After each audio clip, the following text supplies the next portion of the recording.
type of mission. The what's at stake is kind of like we need to get this artifact. If we do get this artifact, it'll be easier to restrain the demonic forces that are now under the command of the matron mother Vivek Tan. And if we don't, it basically means like future combats or encounter with her will be more dangerous, more deadly. We arrived at the scene and started immediately fucking ripping and tearing through demons. Piece by piece. And now in front of us are these Drider spellcasters, some sort of warlock trying to corrupt this crescent moon symbol of the Moonweaver we need as the battle kind of continues. We have killed like 20, 30 enemies already, some giant hulking brutes, some many minions, powerful Dragoloth spellcaster above us, which, by the way, I keep mispronouncing that. It's not Dragoloth. That's a whole different monster. This one is called a Dragoloth. No O. So there you go. Alondra, our friend, is in this combat, but I'm not going to be running Zach's character, meaning that in the background, Alondra is fighting stuff while we're doing fighting stuff, right? Don't worry. You mean Alondra's at a BTS at a Twice concert while we're fighting? She's jamming with her mirror images. It's just she's listening to Sintra's new single. It's too catchy for her. All right, fair enough. She's not here to dispute that, or he to dispute that, so that might be canon. All right, so let's see here. Oh, in the meanwhile, friends, while Rav sets up, have you guys been keeping up with Critical Role, the new one, the campaign, I guess? No, just finished first episode. First episode. All right, you're on your way. You're on your way. What do you think of the first episode? It was pretty good. Well, it's different. Like, I haven't fallen in love with any of the characters yet, so it's like a slow burn to start. It's a lot of them, right? You got to figure out who's also, about what. Also, new world, new lore, and like it was the nostalgia and some knowledge I knew about the old campaigns of Exandria that kind of drew me in. So it's basically it's just trying to get a taste for the new stuff. Yeah, it's not the fandom that you were a part of. It feels like a whole brand new thing that you're kind of getting into. I guess also the cast is like doubled. Like they're like the cast is doubled, but don't worry, they'll split them up. That they announced that before even the campaign started. That like they won't be just 14 people at the table all the time. I think for me, there's two things that I've noticed that made it really kind of hard to try and invest in it, right? And then so it's like campaign 1 and campaign 2 was just people playing D&D, having fun, and Matt was not afraid to just lore drop, right? Like anytime the players asked a question, these deep, like seated questions about the lore and the game, and you're like, wow, that's really cool. You're like, I want to know more about that. Campaign 3 and this new one, like looking at them, it's like, okay, this is very much like this is produced to be a show really before it's produced to just be like their home game, right? A D&D game. Yeah. Which it has a weird feel because of that. Well, that's and a lot of people felt. Oh, sorry, I didn't mean to interrupt. Go ahead. No, you're fine. But I was gonna say, and then with campaign 4, the characters are cool, right? Like I like Ashley's character. I want to see more of her. I think she's really interesting. I like Matt's character because Matt's character resonates with me because he's just an asshole. He self-described his character as cunty. So yeah, that's sure fair. Yeah. I was like, if Sky had an older brother, like an actual older brother. But I think the world Brennan has created, I'm sure, has like a lot of deep-seated lore to it and everything, but I'm not feeling his world like I am Exandria, and then the rest of the characters are just kind of. That's an absolutely fair sort of point of view here. It's always been sort of said that like Matthew Mercer is all about like lore and making these like stories and these crossing over events and how everything is like this web of lore that he makes. While Brendan Mulligan always said that he's like more of a improv kind of DM, right? Where it's a lot more sort of in the moment. This is the thing that we're doing that he's focused on. So, pure preference. Yeah. But that's very fair. That's very fair. Which I will say, and I think for me, like Brennan doing Calamity and EXU, like that was really cool because I just loved his like off the cuff speeches, right? Like the Asmodeus speech, just like that whole scene is just fucking chef's kiss. And I love listening to him like orate in the campaign. It's just the world doesn't click. Hey, listen, if you are interested in catching up with it, right? I personally think they do a fine job of like keeping it very Game of Thronesy, this whole campaign, if that's what you're into, like tension and politics, and it's scary, and you might die from just about every single thing, and one wrong move type of thing. So it's very like tense, if that is your kind of vibe, while also having D&D players who are just making dick jokes as they're playing. Yeah. So hey, your preference. I've been enjoying it so far. They just finished the soldiers table. They're gonna be switching to a different group now, which is quite interesting. I believe they're a group with. Well, I don't want to say actually. I don't know. It's gonna be spoilers in a way. But yeah, they're gonna be switching between groups, which is fun. Really. All right. God. I want to go back and watch it again. The scene where Brennan kills Daxus's character like 200 times over in the course of like reminding him that he means nothing. Yeah. Scary gods are scary. Speaking of scary gods, friends, unless anyone had anything else to add to our little conversation about Critical Role there. I mean, I like some of the characters. I do. I like a few of them. You said you don't like Abria just as a person, not the character. No, I don't like her. No, I don't like her character. Well, I don't like the way that she just constantly jumps in, but she does it in every fucking campaign. So I'm just guessing this is just something what she does. It's the player trait rather than character traits. And so sure. I mean, and I do like Valus. I think that she's a very interesting character. Like lore-wise, I would love to see where that goes, right? Especially the mask. I am interested in lots of different lore that they drop in there. There's a lot of different things that they drop in there. There's some people I don't give a shit about, like Robbie Damon's character. Fuck me, please. He's amazing. His character is just hot. Oh, I see. Oh, gotcha. God, that's what you mean. It's an actual. Please fuck me. It took me a moment. It's a double. It's a double. Fuck me, please, and also like amazing. This is my biggest gripe when it comes to campaign 3. It would have been a better campaign had Robbie not left.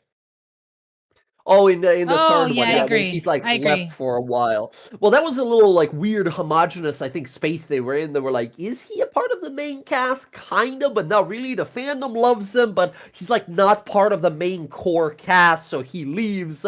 But then everyone's like, bring him back, and then they did. But I think you're right. I think it would have been more whole story if he would just stayed. But I think they should have kept Bertrand Bell. Bertrand Bell. That guy. Yeah, dude. I saw that coming a mile away. I'm like, oh, him and Matt and Travis are going to kill off this character. I just know it. This is not Travis's real character. I knew it. I saw that foreshadow coming a mile away.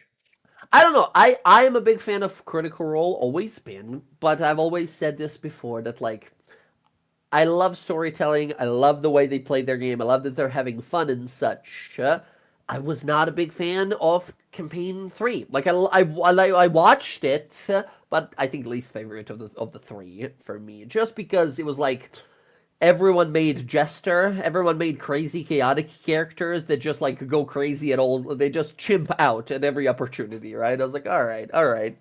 That's why my favorite character in that campaign was what's his name? Liam's character. I forgot his name. Damn. Orem. Yeah, I like Orem. He was sort of like straight man, keeping everyone sort of like anchored to some sort of reality, right? So I don't know. I don't know. Same. Campaign 3 is not my favorite of the 3. Mm. Mostly because all the characters they made for that campaign were, a lot of them were just recycled and very like from previous campaigns, other like one Cameos. Yeah, like, a lot of cameos as well. And too many ties to the second and first campaign. Yeah. Yeah. Well, yeah, that was the main gripe people had with it, which was like, hey man, is this a story about Mighty Nine? Is this a story about Vox Machina? Or are we doing a story about Bell's Hells? It feels like we're Team C in our own story here. Yeah. Well, it was I read a Complicated. But not my campaign, their campaign. They did however they want. If they had fun, Yeah, that's exactly. I read an article about it, and it kind of was like how like the villains were more compelling than the main characters of the game. Yeah, Odahan Thule was very interesting. Like Laura's character's mom was very interesting. We had Big Man Red Moon himself, Ludinus Dileth, who was like, I got a fucking dream and a plan for this world, and I'm gonna make it happen. And then it was so interesting. It was interesting to people to explore that because the party wouldn't. They were like, "Oh, we run, we leave, we run, we leave town. We don't want to deal with this, right?" So, what can you do? I will say, I did love Odahan Thule from Campaign 3. Yeah. Like, I think they could have been the real big bad of the campaign. Like, they feel like the most. Whereas, and I'm forgetting the wizard's name because it's literally tied to Jess's character. Oh, Ludinus? Ludinus. Mm-hmm. He felt too sympathetic.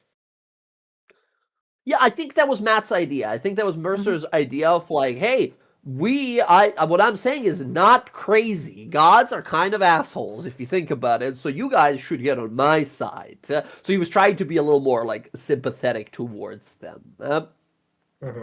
Which was interesting because he's like, I think he was trying to make him distinctly different from Trent Ickathon. Because Trent Ickathon is like, I am Gestapo mage from this empire. I am an evil mage guy who only cares about my country. And this guy was like, I'm a little more universal. I'm still a bad guy, but I'm like, you can kind of see why people join my POV. Yeah, like, there's no redemption for Trent. Like, I mean, it's campaign 2 is a lot of people's favorites just because everyone put a lot more emotional weight on their characters. I did, funny enough, the one shot with Ukatoa felt like the actual camping conclusion more than the fight with.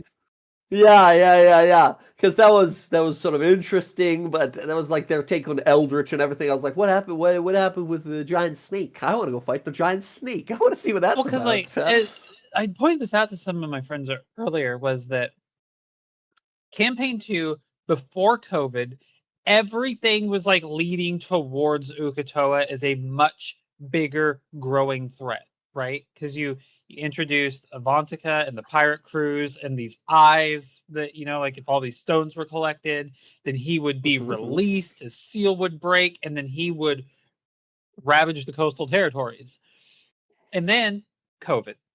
Right. And it's like, yeah, COVID kind of sucks. And so they kind of came back and they tried to do a thing. And then once they came fully back, they're like, Molly Mock's alive and we have to go to the frozen north now. Why?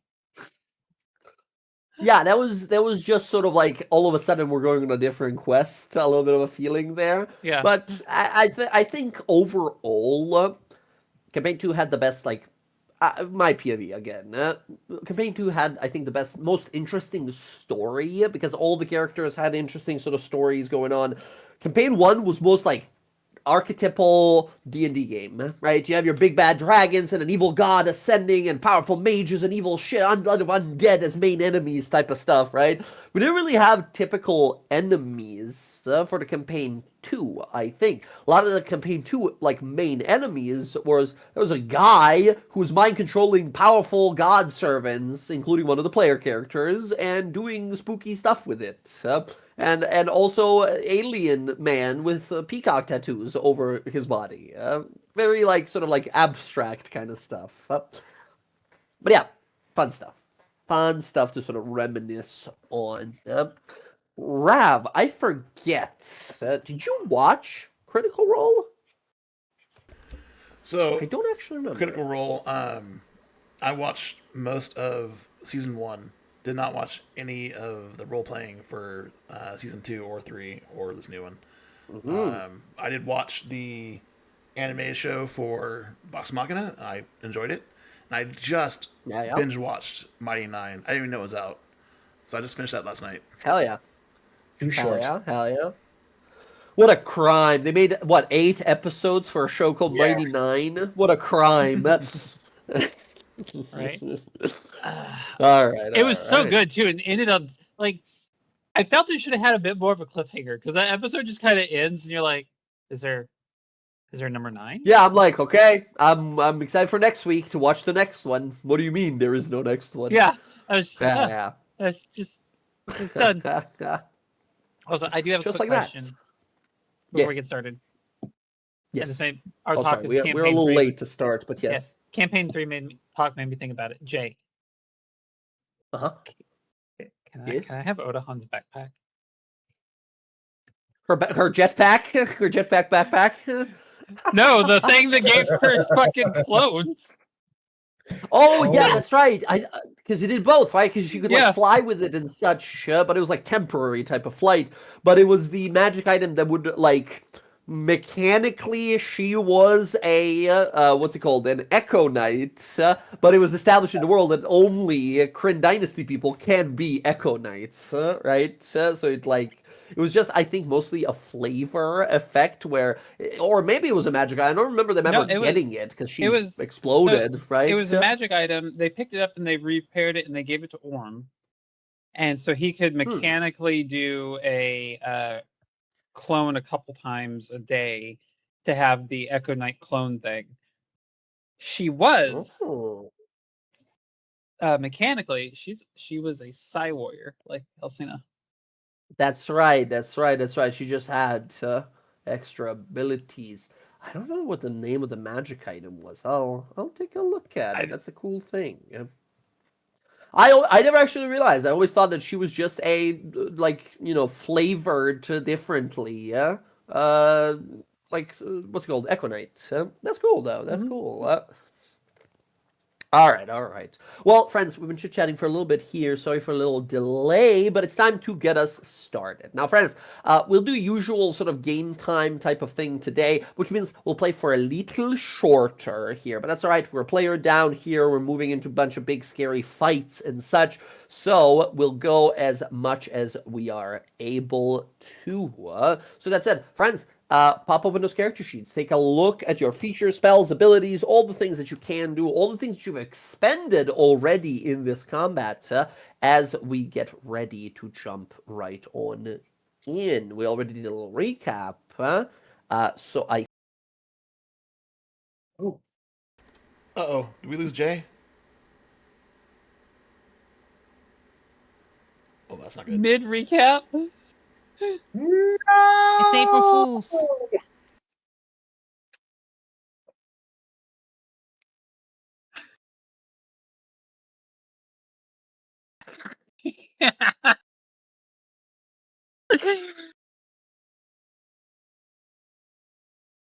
I'm laughing, but I'm crying a little bit on the inside. Me too. I apologize for being late, everybody. I really am. I feel bad about that. Not your fault. We wasted like 30 minutes just chatting about C3 and all the other stuff, so it's not a big deal. Okay, I'm gonna just So lay back here. My sinuses hurt. Oh no. I want you to know I hilariously told my son, because I told him, he's like, do you have D&D today? I was like, nope, I don't. I have C&E. Cancellations and excuses. That's what I got today. And I said that to him, and he was like, oh. And then he's like, Mom, are you playing? I'm like, nope, we ain't playing until we playing. And I'm not getting my hopes up. So I get my hopes up.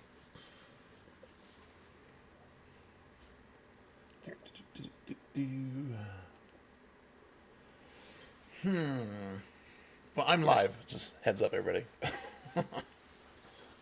Hello, people. There's not many people here right now, but I am live. What do you mean there's not many people? There's Are only, there like, people one. in the stream? Who's in the stream? Which person is in the stream? Do we know this person? It looks like Instagram is. Instagram user. Instagram user. Friend of mine from the PCG community. Nifty. Yeah. So, I still want your friend that gave me my compliment to That be in would chat be so I can say hi. X Miss Violence X. She just come in here. Hmm? She used to jump in the stream.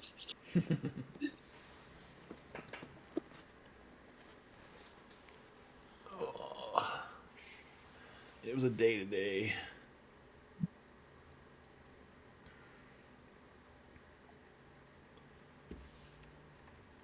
Fair. Yeah. Fair. Dealing with permits and counting stuff, trying to get more power in my shop, and it's just...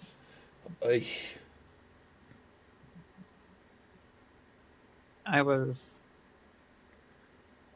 working on the computer today for an attorney, and I wanted to yell at them because I they are imagine most wanting... IT people do.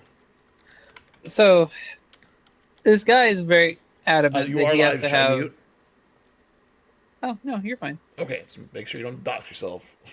No, I'm not going to dox myself. No. I was getting all this stuff set up, and he's like super adamant that all this old software needs to be on his computer. And I'm like, dude, that stuff won't run on 11. Like... Oh, yeah. Like, okay. I don't know how to tell you. It's out of date. I can't do it. Sorry.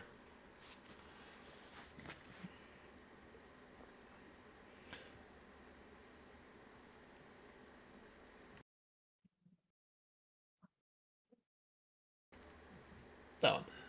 Hi, Insta. Yeah, I binge watched Mighty 9 yesterday. Yeah. Yeah, I enjoyed it. I'm not watching until I finish the campaign. So. I know. Oh, it's vastly different. I can respect that. Yeah, I did enjoy Vox Machina. I don't watch it. I don't watch the games played versions. Unless I see a clip about something important going on about it. I'll take a look at it. So I know like some of the high points, but not everything about it.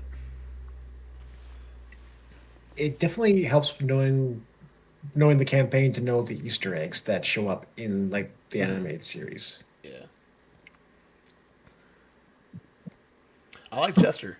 I like how they did Jester in the show. Yeah. I will say, I do feel like they robbed Mollymuck of his style. His coat is not as cool as in game as it is on the animated show. Hmm. If you like the animated version of Mollymuck, his coat is very bland and like not as stylized as what's described in like the campaign. Yeah, but I can understand because like when you're animating it like they have to, having to recreate all those details over and over and over. Oh, I know that. It's just it still makes him not as like I don't know. It's just a little gripe of mine, but I understand from an animation point, you'd be like, oh god, that'd be hell. Right.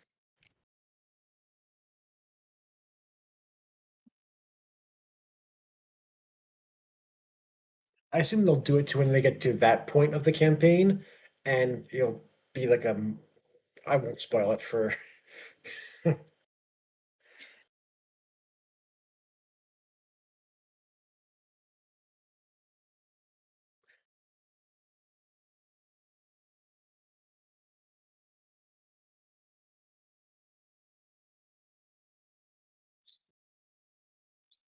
think it's not just Discord. It might be like Jay's whole network might be down. You mean his internet? Yeah. And Jess called it. Jess said, "Don't be saying that." He said, "We're good, guys." Right? Jess said, "Don't say that. Don't say that." He doxed himself. Yeah. Yeah. It's like every time you say it, Jay, don't do it. Don't do it. He did it. And he's like, "No, it's good. It's stable." No, it's not, Cite bro. not the deep speech to me. I have to ask out of curiosity because I don't watch your guys' other stream on Sundays. Do you guys ever have this problem during your Sundays? I'm not even answering that question. Yes. We've Yes, had yes. we've had a couple drops before. Yeah. I think it was one time we didn't go for a whole month in that one. Oof. Well, I It's mean, worse. where It's the worse for DM us, right? Jumps out of the 'Cause the We stream. get double it. We get it doubled, right? So it's Yeah. like we don't get it on Thursday or Sunday, and then we're just like, and then so Jess has her own. Do you still have your game, Jess, that you play? My Sunday game that was Yeah. before. No, it's on hiatus. Our DM is in the process of fixing up his house for selling. Like they moved to a new house, and he's trying to get out from under the old one. So they got some stuff that they have to fix up on it before they can sell it. And so he has been devoting all of his time there. So he stepped back from our Sunday game. So it's on pause. So Been on these are the pause only since games you have September. now. No, I have my husband does Warhammer on Saturday nights. We play a Oh, that's great. Warhammer. Yeah, we play Imperium Maledictum. Yeah, see, that's what I have is my game that I have at home with my son and my boyfriend. That's it. And this. That's all I have. But then yeah, I have Thursday, Saturday Warhammer, and then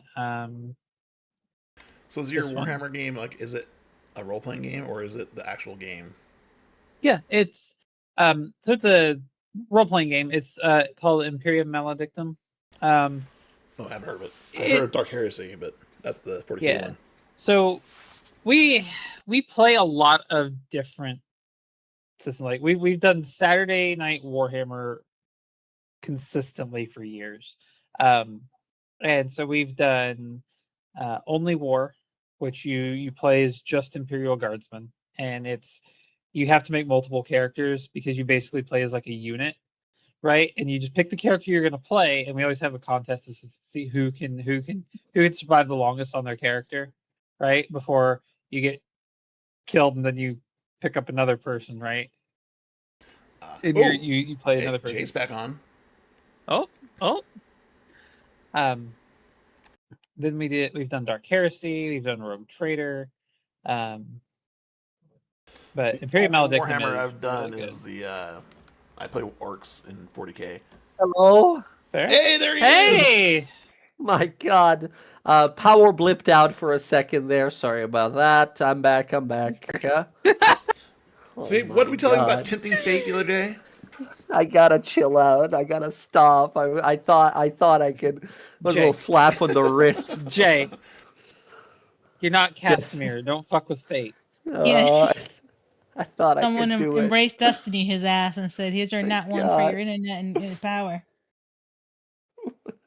All right. Yeah. We're safe. We're fine. It's fine. Let's see here. Sorry about that, friends. Everything seems to be bad. Just give me a second to start everything up again. No, you're fine. Cass. Sky is gonna give Casimir a chessboard with like missing pieces It's the music bot. I need to for restart a it. gift. Like it's gonna have missing spaces on the board, and she's gonna tell him, "Look, sometimes you just have to accept that there's a move you can't make." There are plenty of moves that Kaz can't make. He's well aware. I am not a pawn in your game. Overall, Then we have to have like we're gonna have a potato sack, like potato sack. You still like, remember that? line. I'm still getting grief over the potato sack. Oh. Dude, you showed up in a fucking burlap sack to the bar, and we're all like, "What? We're like, what's going on with this guy? Get away from me! All I right. don't want to touch the poor." Humble beginnings, man. Humble beginnings. I mean, a character that was like Let's that, see. Jess. That Yeah. she was like she would give like compliments, but they would be passive aggressive. And she was like, that had to heal people. I was like, what if I touch them? Am I gonna get sick? I don't want to do that. Ew, gross. It was so All right, horrible. friends. Sorry about the delay. Let's lock it back in. We're jumping right the fuck into it. Let's fight some fucking demons. We return to the scene of combat here. We are here to recover the symbol of the Moonweaver that is going to be used to restrict the demonic powers around Bazzoxan. You guys have, as I put on the combat tracker there, 3 rounds before the artifact is destroyed. The Drider Warlock, the Servant of Lolth, casts a spell and imbues us with dark, silk, shadowy sort of magic, begins to restrain and crush it. She has casted the spell and turns now to look at us, to combat, to turn to sort of fight us. But the process of the corruption is already ongoing. Yeah.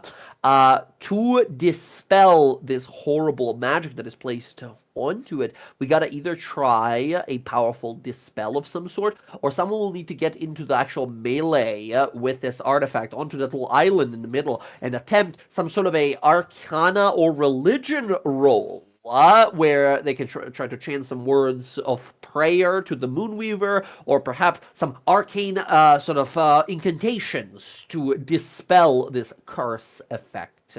There's quite a few bad guys still on the field, but we are looking pretty damn good right now. So friends, without further ado, let's continue.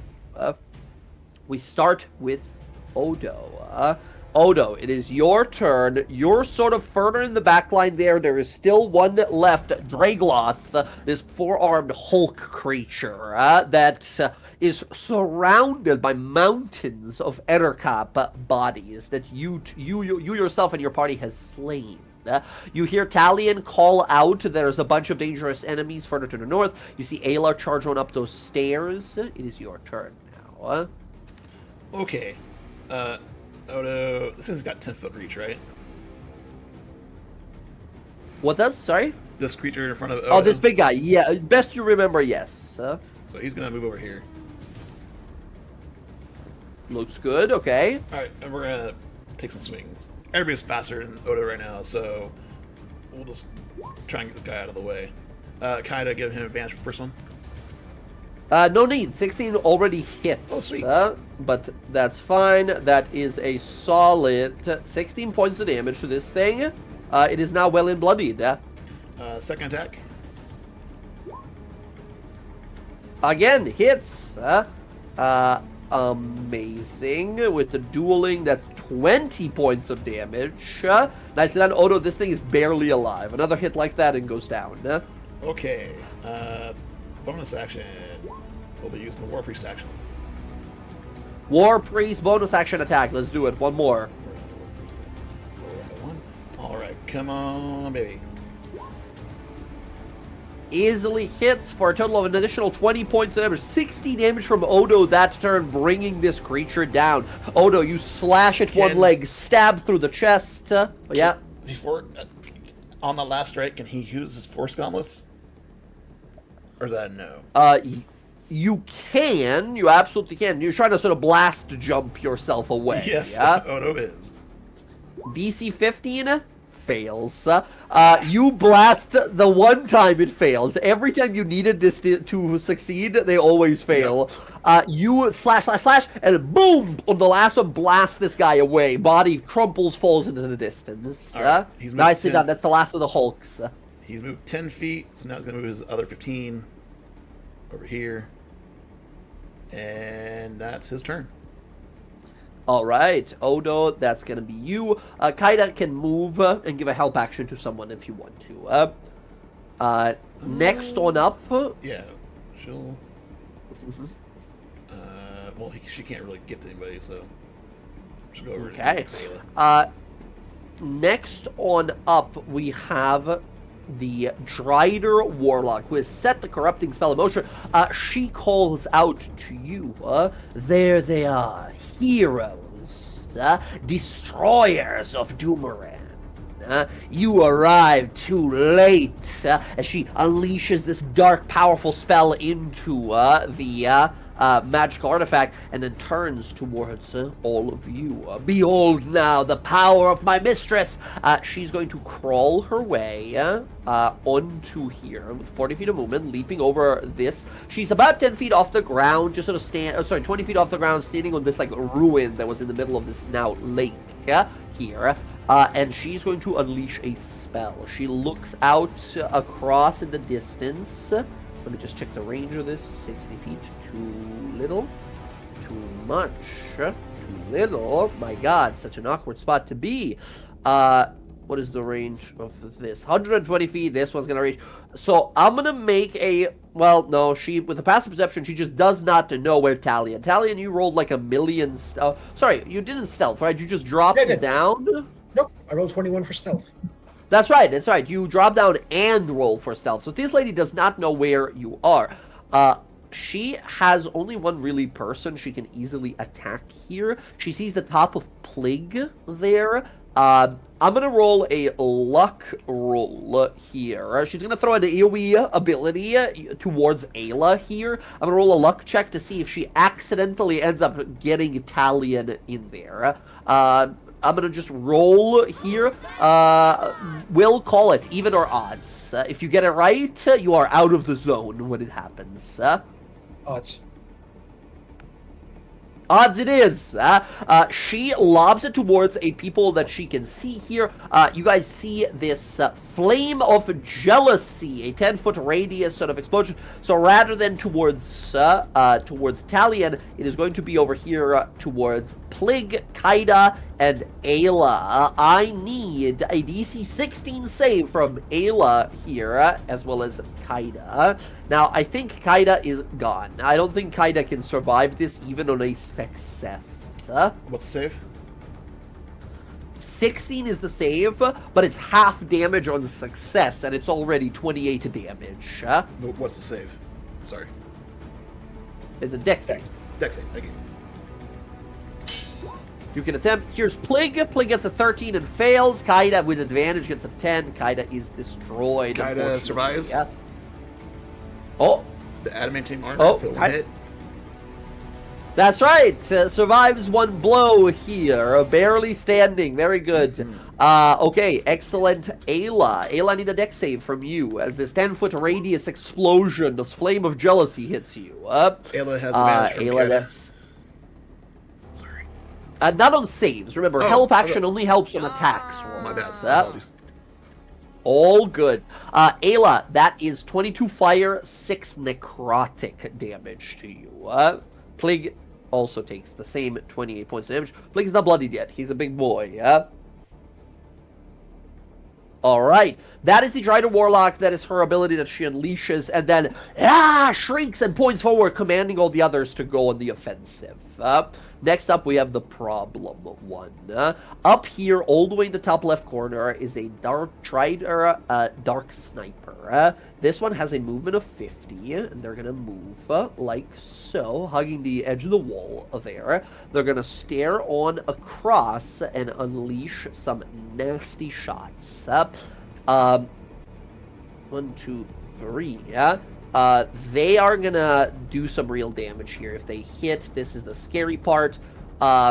they are going to do a little thing as a bonus action called Steady Aim, which means they will sort of center themselves. You see them sort of hunker down and lower themselves, and then unleash a flurry of arrow attacks out there.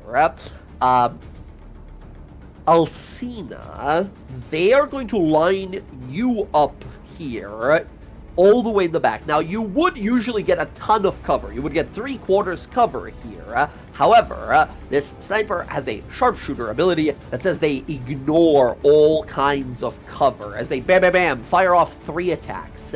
Each of these attacks that lands will be adding this steady aim damage. Alcina, here comes. No advantage on these, just straight up 3 bow attacks. 1, 19. 2, 18. 3, 24. I believe 2. Oh, sorry, just the 1 hits, right? Just the 1 hits because currently she's under the effects of haste, so she has a 21. Let's go. Okay, so that will be then to you the just the last one, which is 6 piercing, 8 poison, plus the 10 additional points from the steady aim bonus action they took. These bolts, the size of harpoons, go whoosh whoosh flying past you, and the last one catches you in the chest. And there, your psychic shielding sort of protects you from this being a lethal blow, but it's still pretty nasty. Okay. As these massive harpoons land nearby, that is the Dark Sniper's whole turn. It's like a broom handle sticking out of her shoulder. Pretty much, pretty much. The Ettercaps, Ayla, you hear a maddening noise, and then with a dash action, all of these guys are just going to rush on down here. They take the dash action, they all just sort of pile up over here and around you. Ayla, none of them can actually attack this turn, they just sort of surround you. The Dragoloth Hulks are all dead, and therefore removed from initiative.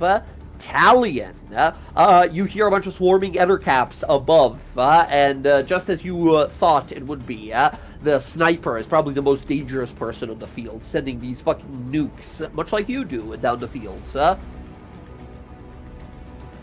Yeah. What do you do?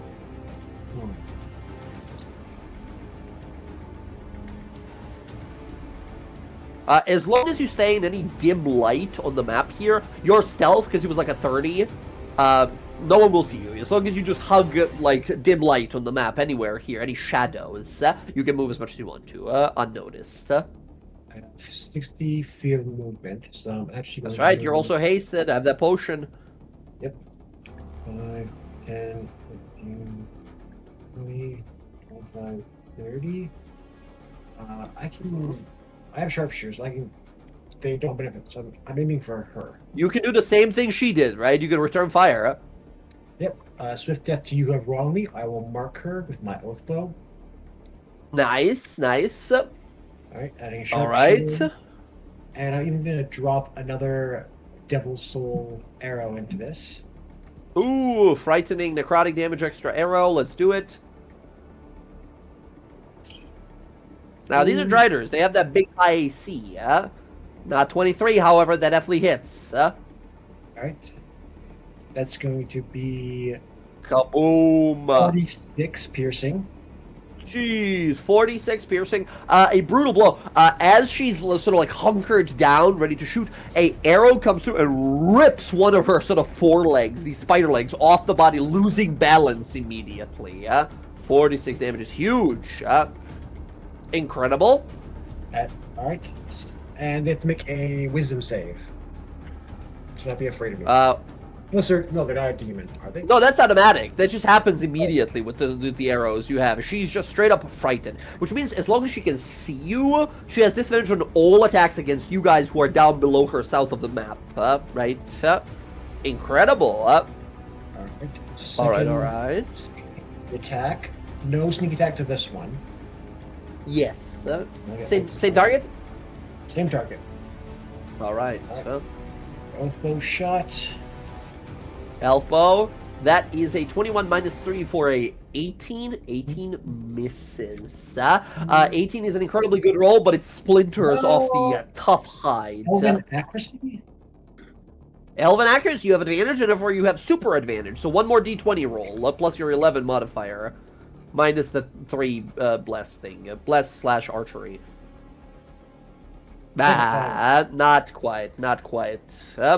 All right, the arrow splinters off the hide. As you fought Driders before, you know that they are just like tanky, dangerous. They're just very powerful. High AC, a lot of hit points, hit really hard. They are a scary monster to fight.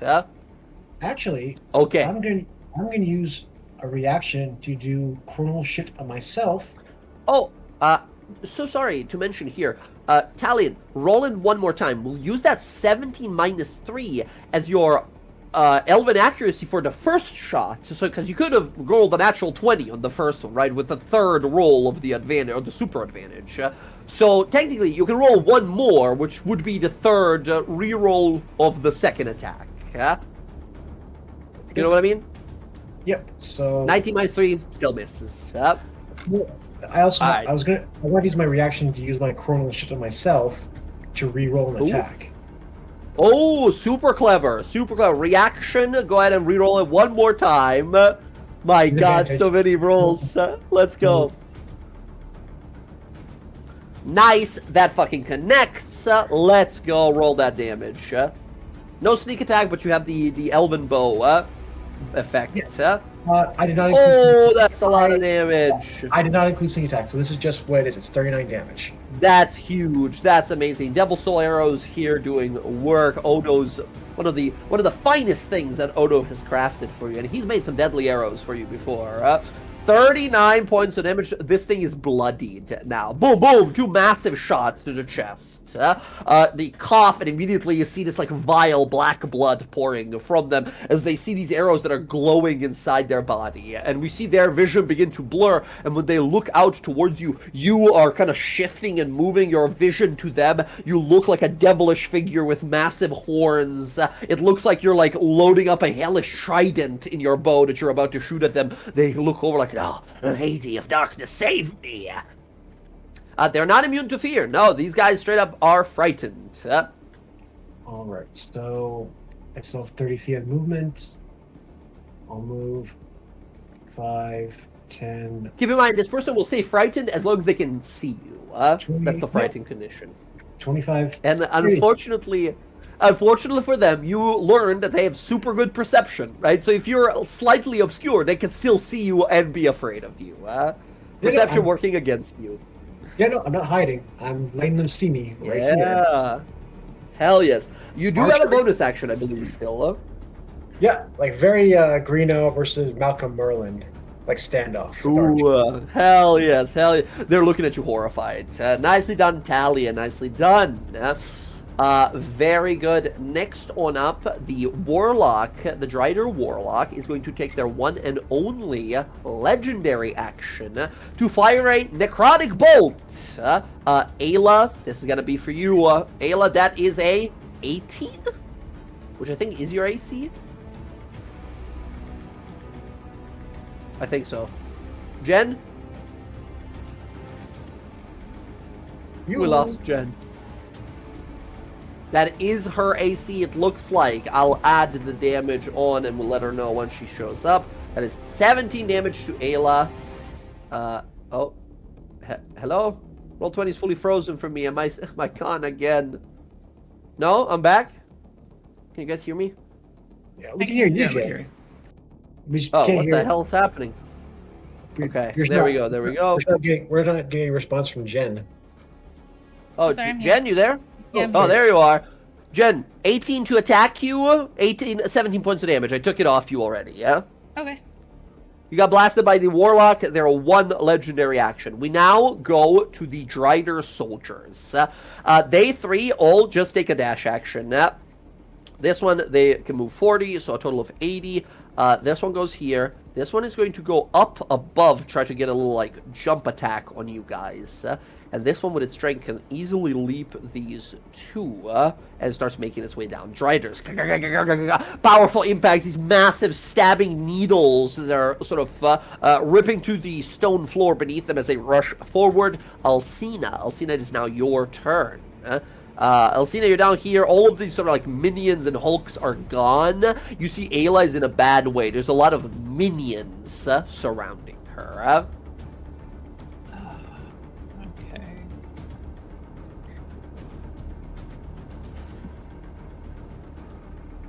What would you like to do?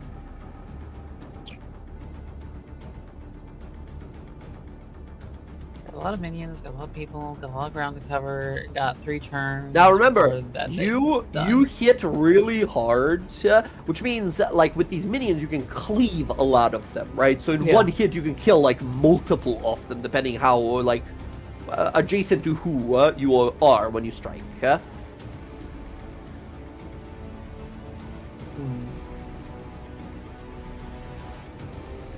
Okay, if I do this right. I haven't used that yet. Okay. I have that, and I can just reading through a thing. Bonus action. Ayla coming up next. Okay. I'm going to use a bonus action since I now have 2 of them. I'm going to use my psi-powered leap. You gain a flying speed equal to twice your walking speed, which is currently 60, so I get 120 feet of movement. Woo! Okay. And it'll let me position good here. So I'm going to move to here. Okay, you leap full on sort of like superhero Superman jump into the air. All of them look on up as they see you, 2 blades in hand, as you land in the middle of them. They all spin to look at you. Good evening. And then I swing with Omen. It's blender time. Let's do it. First swing is a 25. That's 21 points damage. You kill 4 with the first swing. We see you land into the crowd of them, and for a second, the audience, are like, oh no, she's in the middle of them. She's not gonna survive. And then we just see this swirling red tornado of blood and limbs flying everywhere as we just hear all of these creatures screaming and flying apart. 4 dead instantly as you land. Nice. All right. So that's 4 dead. She's going to take a brief move forward. We're going to swing with Omen again. Hits 17, that means 3 dead. The 3 right there in front of you are all butchered and destroyed. And this is like we've been doing adventuring and all kinds of crazy missions and all kinds of crazy enemies we fought. We're fighting these sort of like mundane, kind of weaker, not weak, they're not feeble or pathetic, they're strong, but not strong enough to contest us on this level. You swing once and you realize halfway as you're fully having cut through the first person, and you're like halfway through the second as you realize like, man, I've gotten strong. As you cut through the second and decapitate the third person as they just spin and fly apart. That's 3 more dead. Basically, for each 5 points of damage you do, that's an additional minion to kill. Nice. All right, Right. you half their numbers with your 2 attacks. So that is there. And then yes, because of the blessing of the Lux, and you now, while you're hasted or slowed, have an additional bonus action. Yeah, so we still got some movement Mamma here. So we mia. move, boom, boom. So we can get to there. Excellent. And we're gonna pop a side point Okay. to do burst of speed. One more attack. Yeah, let's do it. So, I just barely hear the music. I thought it was raining outside. I was like, oh, is it raining? it's a little quieter. I can turn it up if needed. 22 for 18. 20 points damage, you kill 4 more. The 3 at the bottom and the 1 at the top there. As you leap on through, the one in the front next to Ayla there goes to jump at you. You fully grab him by the side of the throat and sort of slam him into the ground so hard the ground craters and he's shattered as you sort of double slash at the 3 in front of you, killing all 3 of them as well. The minion destroyer. My God, let's go. All right, nice. Gotta make a quick measurement to see where I was. It was 60. Yeah, you moved about 80-ish. That was 60 from there. Yeah, about 75. 80-ish. Yeah, 80. All right, so 80. There's like 4 minions left. Yeah. I've given Ayla some room here to operate. Let's see. So now we're gonna go 80, 85, 85, 90, 95, 100, 30. All right, so we're gonna move there. Okay. The luck, or not the Luxon, the Moonweaver relic. Mm-hmm. It's just floating out there, right? Yeah, it's like 2 feet off the ground, just floating there. It's like shaking and cracking, and there's like dark veins are appearing across it. It's like a blue crystal crescent moon. Okay. See if I can't help this out. If I can get it back and get it to Ayla. All right. So we're gonna use our last side point. So they are entirely gone at this point. Ooh. And we're going to use our last bonus action to do the leap again. Ah, If I okay. can out here, and I'll action surge to use this action to just scoop this thing up if I can. You can either action search. You can like scoop it up. I'll let you do it as like a grapple thing, right? It's just like one of your attacks. You can grab it, or if you want to, you can attempt an Arcana roll to try and like disenchant this curse that's been put on it. It is the first round, so it would be the easiest to do it this round. It gets more and more difficult as the rounds go on. Yeah, sure. Now, the Arcana check would be an action to do. No, that's fine. Okay. Yeah, I can do that. Incredible. Go ahead and give me an Arcana roll, because it's the first round here. Your DC is 16. Powerful curse. You see spider webs kind of spreading through this like crescent crystal here Let's do as you begin to focus. I'll do my thing. I'll re-roll it. Yeah, your Indomitable or Inspiration? Which one are you using here? I'll use my inspiration. Hey!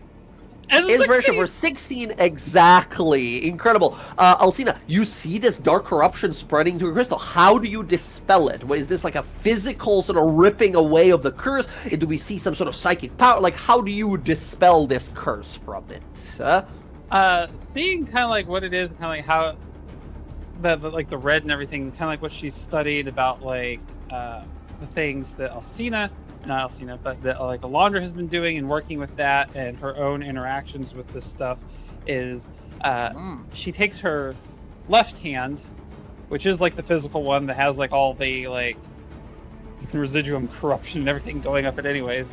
She reaches out and touches it, and like there's this moment where like it starts like it's like pulling into her, and like she's like kind of like pulling it away by like depositing it into the crap that's already in her arm. Hell yes. You decimate the curse upon this object as it just sort of glows for a moment, and as this powerful light emanates from it, again, the skies above darken for a second, and you see through the sunny sky that was before kind of clouded by red clouds, you see as it appears a bright blue moonlight comes down, reflecting the crescent moon from the sort of waters below you there. All of the Driders and the Drow servants here look up and scream and like roar in pain here as Alcina, as you claim this artifact and remove its curse here. All of your enemies here, friends, for the rest of this until the end of their next turns, all of your enemies on the field have disadvantage on attack rolls and saving throws as they're blinded by the moonlight here momentarily. Yep. Alcina, you have yeah, exactly. You have the holy artifact of Sechenin in your possession now. If you have any more movement, you can do just that. Yeah. With it scooped up, I'm taking the last of that movement and go right back here and be like, take it. This is your goddess. Incredible. It's all yours. Yeah, The Dryden Warlock screams, blood-curdling scream. No! You wretched mortals! You will pay! And then all of them just like, screaming loudly, yep. The enemy's greatly demoralized. As Ayla, you now have this holy artifact. It's about like that big. It's bigger than your size of your chest, pretty much. It's big to hold. You feel powerful moonlight energy sort of flowing through it. Just hold the moon, Ayla. Just hold the moon real fast. Incredible. Alcina, I think that's gonna be your turn, which means Ayla, you're up next. Would you like yourself or Plague to go first? Well, first I want to ask, because you still have it marked Yes. on here in the turn order. Will we Yeah. still have to worry about? No, What's going no, let on me with it? remove Okay. that. That is gone. The artifact is no longer to be corrupted. As Hasted Alcina double dash and back removes corruption from it here. That's what it So- feels like to play Casimir. Oh, to run around. Yeah. What? All right, Just all save right. everything. He zips all over the place. Hell yes. All That's right, the best part about Casimir is that nobody knows how many times he's fixed our outcomes, right? Only he knows how many times we would have died. Divination wizards or something else. Dude, I'm gonna ask you in the game, how many times was I supposed to die, Cass? Be honest with me. So many. All right. Sorry, Ayla, take it away. Barely any minions, bunch of Driders. All of them currently blinded, like blue light coming out of their eyes. Can I connect to this artifact, or do I just hold it? You feel incredible potency from it here. Ayla, you learned a little bit last time from the people here, from the army people here, that it was like some sort of like holy artifact of a servant of Moonweaver that they were hoping to use just its divine power to repel evil. You can give me an Arcana roll, a free action, to see if you understand its purpose. If you can like understand what it's used for, and then you can decide if you want to use it or not. 18, nicely done. You look this thing over and realize it is incredibly potent divine magic that is sort of packed heavily inside of it here. Ayla, should you wish here, you can expend its magic. It's not going to expend its magic in a way that won't be usable for our goal of attacking Bazzoxan here, but in this moment here, as it's been sort of reclaimed, you can unleash its once per day ability here, mechanically, to cast an 8th level Moonbeam spell from it. Sort of like hold it aloft and summon forth this gigantic, destructive kind of like Moonbeam that comes down and does a ton of damage. Moonbeam, as a reference, is a 2nd level spell, but with this artifact, you can cast it once per day as an 8th level spell. That's a lot of radiant damage. Yeah. It's a lot of radiant damage. That would be 8d10 radiant damage on a failed con save. I think I have it here. I just want to see. I have like the spell here on my list. I just want to see how Yeah, you can big actually that click circle the- is. The DC for the item is a 17. But it's only a 5-foot radius, correct? It's that's a what I was 5-foot looking for. radius. Like it's so like a It's only one three circle. by I would three- on- I would three by only be able three to get. squares. Yeah, I would only be able to get one of these guys with it. pretty much. You need them to be like adjacent to each other. But that's what it does. You just realize that's the power you can summon up with it. Okay. Well, this person who's the spellcaster, this person here, Warlock. Yes. and this one here has like a yellow ring around it. Does that mean that they're almost gonzo because of Italian? Yeah, they're definitely very bloodied. Okay. She's going to. I'm going to use innate. You're also a little sorcery. fucked up right now. Yeah. Yeah. I'm going to use innate sorcery. Innate sorcery. As you hold the action. holy artifact here, your hair begins to float, your eyes begin to glow, twilight begins to sort of pour from you here. Awesome. she's Innate You're sorcery not up. cursed now too, are you? No. She's gonna try to. She's Fair. gonna try to like hold her staff up while holding this giant fucking moon. Hold both up. She's gonna cast banishment on that warlock. Banishment on the warlock. That's DC huge. 21.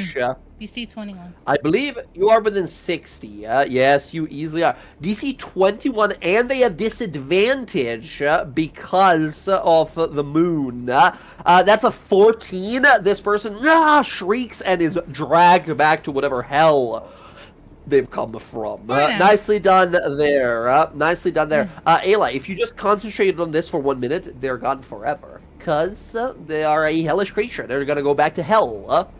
With her staff, she gets to move 30 feet. Yes, instant after teleport. she casts, yep. And she's gonna go back here.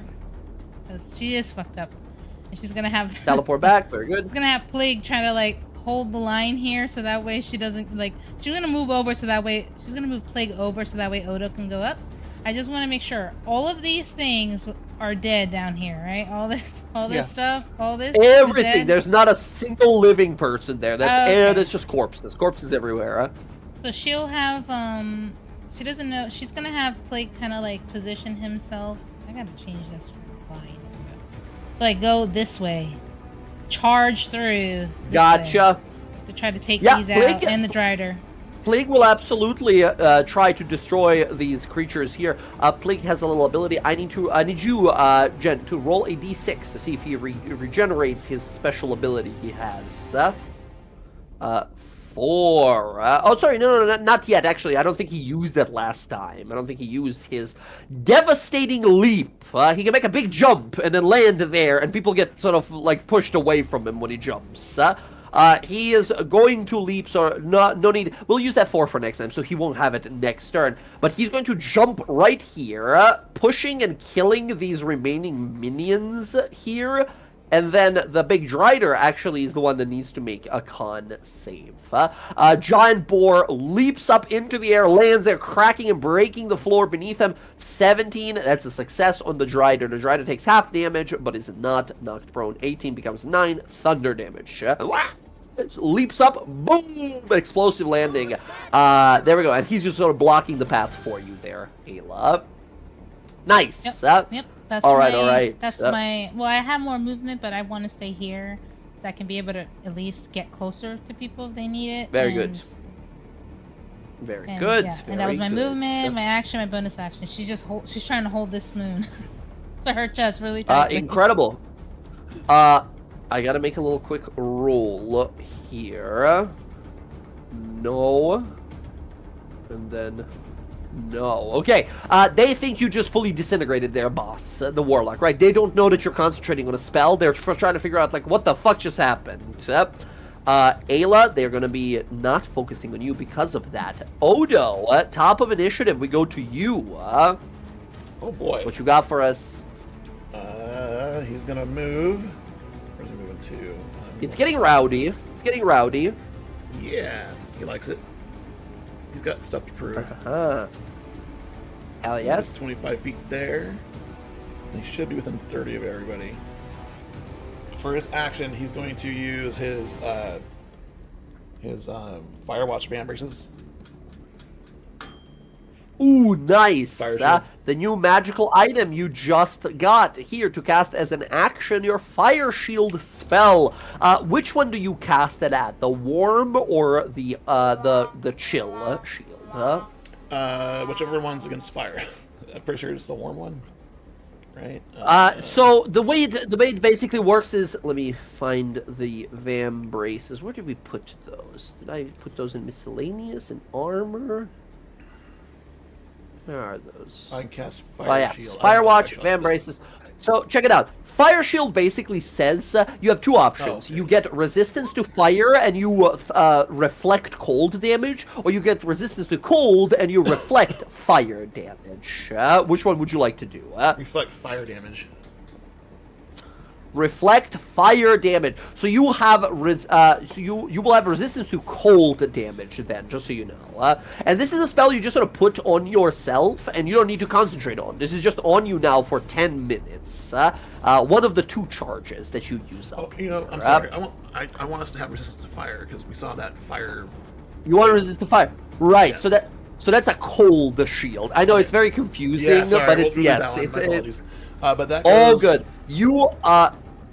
You have cold damage that you're reflecting now, and fire damage sort of protection for yourself. Now, keep in mind, yes, because of the Firewatch Vambraces, as it says there, you and every friendly creature gains resistance to fire or cold damage, fire in this case, and you gain 1 more bonus to your AC because of these, as the sort of ice engulfs you here and covers you. so it's +2. Yes, so it's +1 always, but it becomes a right. +2 while this Gotcha. is active, right? Gotcha. AC 22. Which I made that in the little thing for your like AC modifiers in your character sheet. If you take a look at it. All right, everyone around you's got resistance to fire damage now. Incredible. What you got for us? You're now reflecting. Which, by the way, Odo, you should know, Rav. Smaller species and races like gnomes and halflings are no longer nerfed by the movement. In the 2024 edition of the game, all the races have 30 base move speed. So you got 5 more move speeds. Oh, really? Yeah, Okay. minor change, but, nifty. All right. Then he would move next to Plagueir. Next to Plague, get in this guy's face. That's his All action. right. And for his bonus action, I think he's good. You know what's funny? I just realized that technically, because you are a fighter, Odo, with these Firewatch Vambraces, right, they say that you can use this spell twice, right? The Fire Shield spell is not concentration. So you can cast Fire Shield and do a Warm Shield, and then you can Action Surge and do Chill Shield as well. So you can give fire and cold resistance to everyone around you and yourself, right? Just like a funny thing to think about, but it is a possibility. Yep. All right, Odo, I believe that is going to be your turn. Yep. All right. Next up, we go to the Dryder Warlock, who is banished away. They are gone. Alright, very good. We go to the Dark Sniper. The Dark Sniper is looking down. They're currently frightened. They also have disadvantage on all attacks and saving throws. They're looking at Talion still. Talion, this person, is going to use a bonus action to steady aim, and they're going to make 3 disadvantage attacks against you, Talion. Talion, here comes. 11, and a 10. All miss. Talion, you've been in 100 battles by now, right? You are loading up your next shot on your bow, and we see this like shaking, frightened creature take these shots, and you don't even flinch. We see these whoosh, whoosh, whoosh sail right past you as you're just evening out your bow here, evening your aim out. That is them. They are no longer frightened at the end of their turn, but that's the entirety of their turn. Ettercaps, so we have 2 minions left, I believe, on the right there. Alcina, they're gonna just come over here and fight you, or try to at least. Alcina, 2 attacks against you. Claw 1, Claw 2. Ooh, 21, I believe, will clip you. It will, however. Oh. I'll use my reaction. Telekinetic reprisal. They're minions. They automatically fail because you rolled 10 or more damage. You kill both of them, right? One of them leaps and sort of claws against your shoulder as a blast of red sort of concussive energy sends them flying away. Yeah? Minions are all done and no more are coming. Yeah? Nicely done. Good reaction there. Talion. Talion, it's your turn now. Talion just watches Alcina turn these bug things into like pink mist. Yeah. Hell yes. He'll look up back at the Dryder, the bow. He's like, "Let's finish this." Sharpshooter. You see, as you say that, they hear it in like Elven. And by the magic of your bow, they hear it of like, I'm just done with you. And you see a look of utter horror in their eyes when they look at you. Let's take that shot. Super advantage. Yep, knocking another. Which I forget. It's like I always forget that the Elven accuracy is not like optional. That always happens. Whenever you have advantage on Dex, Charisma, Intelligence, whatever, right? You just get another one. Let's see it. That hits. Roll one more time just to see if it's a crit for the Elven accuracy. Yeah. I mean, yeah. The fucking goddamn, that's damage. Nice. Oh, it is a crit. Oh my goodness. You manifested that, Jay. Hell yes. Go ahead and click it, and we'll just use the additional damage on it for the attack. So 71, Jesus. So 82. 9. It's 82 damage. Ooh. 86 on my count, unless I miscalculated somewhere. 45 and a 30, and then a 9 and a 2. Yeah. Oh my god. You absolutely... they look at you, and you see them... Dark Queen, protect me! And they start running, they drop their bow, start crawling up the wall, this 60-foot wall. As they're running from you here, we close in, like the camera angle sort of close up of you here. What does the shot look like? This is an extreme overkill, so their body is like destroyed in some way. How do you kill them? Well, kind of like how my roll 20 like archer. It's like just channeling like the sizzling power of like both just like chronal energy is just being pinpricked into this point, and I just released the arrow. And whereas Alcia's was more like a red mist, this thing is just a purplish and black, like she was there and now a void space in her lower half is all that's left. Blasting this thing apart. It looks out, seeing most of its abdomen destroyed, its body folds outwards, and you see two parts of it fall down, smashing across the rocks below. All of the Driders are horrified. They're looking at like what is happening. All of a sudden, you guys are overtaking this situation so powerfully. Yep. And nice. That's your normal attack. And so I'll actually walk 5, 10, 15, 20, 25, 30. I'll walk up here, 35, see all of them, and then I'll go for another arrow. It's like, so, who wants to die next? Who's getting the swift death this time? I'm just announcing it to all of them, like. You see a look of fear in their eyes here. They're blinded by this moonlight. They're looking around, unable to do anything. Their powerful spellcaster just disappeared. Their dark sniper just instantly destroyed. You see them looking out. There's a flickering a little bit of that like Lolth red magic in their eyes, but in this moment they are extremely demoralized. They are losing a hope to fight. Yeah, this guy up here on the cliff, swift death to you have wronged me. Excellent.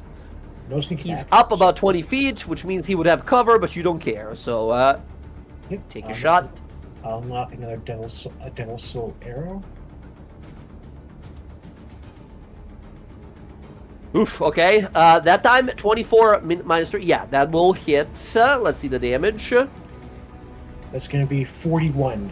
Ooh, damage. 41 points of damage, and he is frightened off you immediately. Using up those arrows, amazing. You hit, and again, they grab for their eyes, and they see a demonic visage of a fiendish commander when they look at you. I imagine it's I imagine it's more the opposite, because like these things are technically demons. I imagine what are demons afraid of, and telling is just kind of giving off. He is a follower of the platinum, so maybe giving off this like silvery shim. Cool. A little more like draconic angelic kind of warrior instead. Hell yes. I was just describing it based on like what they were made from, the big pit fiend guy, right? But yes, I like that description more. That's awesome. Talion, nicely done. Unless you have a bonus action. Still have some movement. Always bonus action dash to go a crazy hasted amount. Oh, artifact's gone. I'll see. Ayla has it. Yeah. I think Italian is just going to like move 5 feet to the right, Uh-huh. and then I'm gonna use another 5 feet to like just bye-bye, and I'll step down, bonus action hide. Yes. Go ahead and stealth roll that. You have your advantage. While you go and roll that, nice. 28, you're gone. No one has a chance of finding out where you are. They're just looking around like, where did he go? Find him! We go now to the Driders. Now, here's the thing, Talion, you are hidden. However, that means the guy that you frightened doesn't see you. So he is allowed. He still makes rolls with disadvantage because he knows you're somewhere around, but he can't approach until he sees you, right? Which he won't because you rolled such crazy high stealth, right? So he will just use all of his movement to kind of like move this way, and that's about all for him this turn. Actually, no, he does have a ranged ability that he's going to use with disadvantage.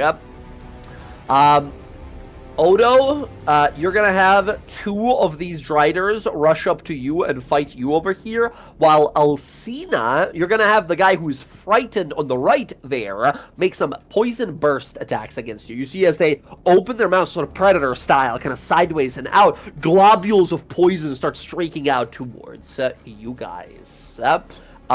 Here goes.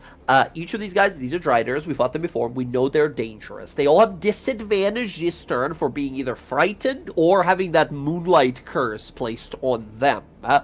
Alcina, we're going to start with you. 3 disadvantage. Poison burst. Well, actually, sorry. No, they can do something else here. They're all 3 going to unleash on Alcina and on Odo there. As bonus action, they're going to use their Magic of the Spider Queen, and they're going to cast all 3, like bam, bam, bam, quick rapid fire here, fairy fire spells. So I need Alcina and Odo to give me 3 consecutive DC 14 dex saves, or you guys will be fairy fired, and these guys will have advantage on the attacks. Plague needs to make the same save. Thank Christ I'm hasted. That's right. Being hasted does give you advantage on dex saves. Good on 1, good on 2, good on 3. All right. Odo. Ooh, Odo, you failed the first one. You succeed the second one. Use my shield, succeed the shield third master. one. Well, actually, hang on, Odo. I'm gonna chronal shift Odo's first one. Reroll that. Doesn't need it. That failed deck. Oh. Before you do here, I think I was going to say, your shield master says what exactly? It says, like, you can reduce damage, I believe, right? Let me see The second here. one. I can add When you shield take bonus the to it. attack action... you can add your shield bonus to your dex saves against a spell or a harmful effect. Incredible, yes. Your shield is, I believe, a +1 shield. Your arcane mirror. So that is exactly a 14, right? You guys succeed. Good looking out from Talion, but bonus, no right? needs. The shield bonus gives you +2, plus the +1, so it's +3. Is that not correct? Right, so technically +3 total. Yeah, good call. All right, they will fail, therefore, no normal rolls, just disadvantage for them. Alcina, 3 disadvantage poison bursts. 1, 14, 12, 23 with disadvantage. I think that one's going to connect. Yeah. Talion, if you wanted to chronal shift that one, you could. Yeah, I'll chronal shift the one that's going to hit Alcina. Excellent. The reroll says 16. That's a miss. Okay, nice. Talion, you see this creature unleash a poisonous burst, and it's just about to hit Alcina, and you tap into that Chronergy magic. Rewinding time, the poison moves back, allowing Alcina to move out of the way just in time. Incredible. Odo, with disadvantage, you're getting 6 attacks. 6 4-leg attacks against... Yeah. Odo, here comes. With disadvantage. 16, 17, 12, 19. Natural 1. 10. That's all of them missing. Every single one of them missing as you. You are just bam, bam, bam, bam, bam, blocking all these, parrying all of these, spinning and moving around. You're too fast for them. At this point, the moon curse is dissipated from them, as well as Alcina. It is now your turn. All right, we got big, beefy, powerful enemies. So what you got? Well, I've got attack 1.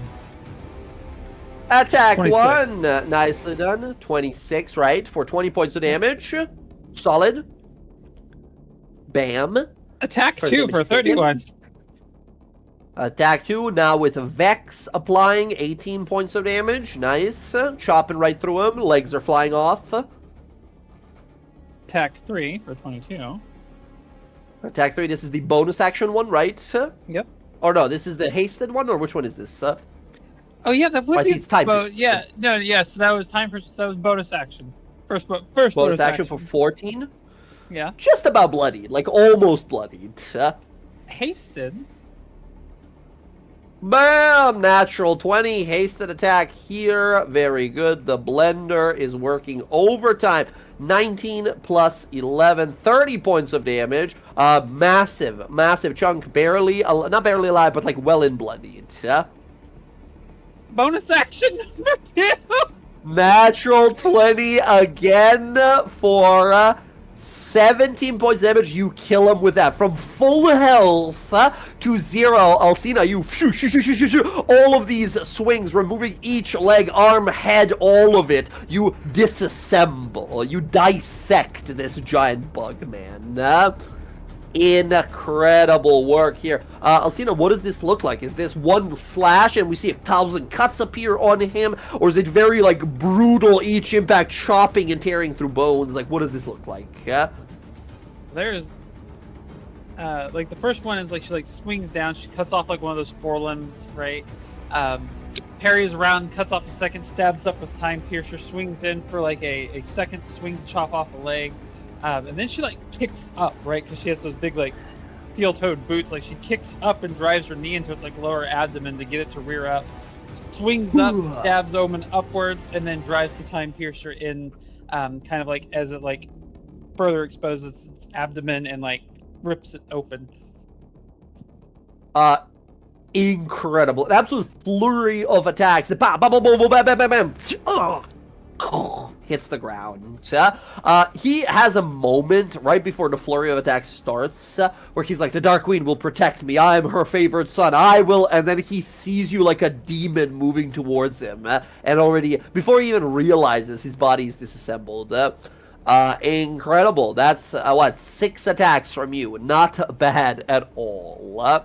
Sorry, 5. 5 attacks total 1, here. 2, Sheesh. 3, 4, 5. Yeah. Next level is 6. That's right. All right. Amazing. Alcina, that, I think, is going to be your turn. Yep. Unless you're going to move somewhere. All right. I don't need to. Well, actually, yeah. I'm Close gonna distance with take my someone, though. movement, keep this guy from going after people. That'll be it. Incredible. Very good. You go after this guy. That guy is no longer frightened at this point, having had his turn done. Alcina, that's you. Ayla, it is your turn. Your banishment is keeping their sort of like powerful spellcaster away. Yeah. So in order for You guys me... I was gonna say, you guys fought a similar warlock type creature. Well, actually, no, you did not. The rescue party fought a lone warlock before, so don't worry about it. Take your turn. Okay, in order for me to be able to see Alcina, do I have to be here? Like here? Or do I have to be higher up? Like I have to be up here. You have a passive perception of 24. This is like a 10-foot rise, right? I think about halfway up the steps, you'll be able to see Right her. here? Okay. Yeah. Okay, she's gonna move up. Now, I have to read this because I don't think I'm high enough level as a sorcerer to do 2 different types of sorcery, right? No, I believe it's level like 9 for sorcerers. You're Okay. 8 or something like that. Your innate magic lets you do like 2 meta magics in a same spell.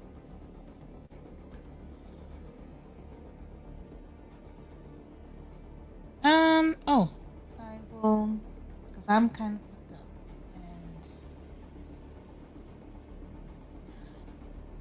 up. Okay, I'm gonna heal.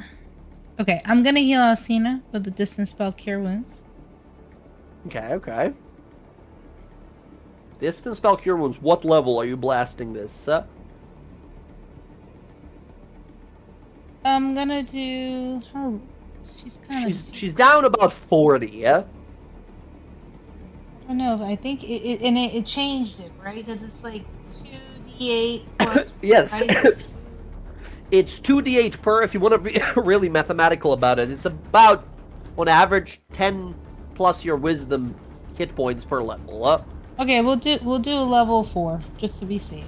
Level 4, big healing. Okay, go right ahead. You can just roll it manually because it'll roll the thing separately, right? I think I you can fixed just it. Go ahead and. Oh, you did fix it. Nice. Oh, that's big healing. My God, good rolls. You got 7, 7, 7, 8 on the d8s there. Alcina, you're back to full hit points instantly here. You feel a warm touch on your back of your shoulder here as you think to yourself Ayla, what are you doing here? It's the middle of the front line and such. And you look over and you see she's reached out from afar, but you can feel her hand on you, her presence, and this incredibly serene, powerful healing that washes through you here. Jen, it's actually been a little bit since you described to us. What do we see? 40 hit points that Alcina is missing is a lot of hit points. That's like a third of her hit points. She's kind of wounded. So what does this look like? Do we see wounds magically just dissipate? Do they stitch together? Do we see expedited healing where scars grow over them? What does this look like? This massive healing you do? It's gonna look like small, little, beacons spinning back time, and then moonlight going into her wounds and closing them up. Hell yes. Hell yes. That is your action. Anything else? You can also do that teleport. Yeah, I am. I'm gonna drink a potion for me. I'm gonna drink one for me. Okay. Like a bonus action. Go right ahead. Right ahead. What is superior? Superior is 8d4 plus 8 up to a maximum of 40. Yeah. You said 8d4. So on average, you're looking at 8d4 plus 8. Yes. Oh shit! I gotta type that in. Yeah, it only goes up to 5 dice on the dice roller thing. Oh god, I rolled a lot of ones. 84 plus 8, that's a 25 healing to you. Massive, huh? You said what it was? I Back said 17? 17 plus 8, huh? So 25 total, huh? That's good enough, and then she's Back gonna about teleport. half, very good. She's gonna teleport back. 30 feet, you disappear with the staff of the Voyager. Very good. And then Plig's gonna help Odo with this guy here. Plig is going to jump on back. The Drider is going to get an opportunity attack here, as Plig's going to try and move back to do his charge attack here. The Drider makes an attack against Plig. That is a miss against Plig with his armor. Plig is going to move back and then move on in to make a Tusk attack. 21, Plig hits, and he's going to use his charge attack, Jesus, to do extra 18 points of damage here. Plig does 13 plus 18. Plig does 31 points of damage to this guy, and this guy needs to make a DC 15 strength save or be knocked prone. He goes prone. Plig knocks this giant Drider down. Just sort of screams, charges on in, boom, picks him by all of his legs and just sort of flips him upside down through the air. As Plig is just sort of pushing him around on the floor. That was for his charge. Oh, that right. was for his charge, yeah. No, remember, we rolled for it preemptively last turn, so we can just use this one for the next turn. We'll just know he won't get it next turn as well. Alright. Ayla and Plig, that is your guys' turns. Yep. As now, we go to Odo. Odo, what you got for us? The enemy's prone at your feet.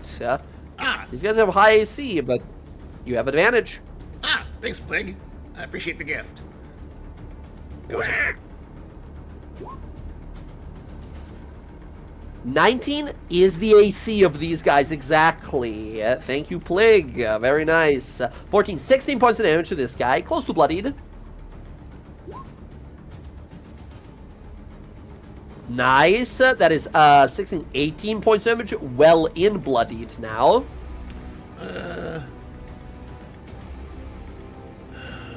Bonus action.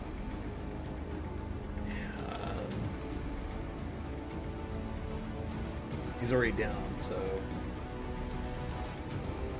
Yeah. Now, like I said, I don't know if you still have your action surge or not, but you do. You guys will be able to. You guys asked this last time. You guys are gonna be able to get a short rest of some sort after this combat to do whatever next thing we gotta do.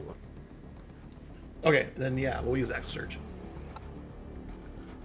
Action surge. Yes, he's prone. Let's do it. Keep it going. All right. He's sapped. He has disadvantage on the next attack roll. 18 just misses, unfortunately, by 1. All right. Second attack, right? One more, yes. Action surge gives you your attacks. Nice, 15 more points damage. He's gonna be alive still, but he's pretty well in bloodied right Okay, now. we'll use the last War Priest thing. For bonus action. Last War Priest. Let's do it. Bonus action strike. Hits. Does 14 plus 2, 16 points of damage.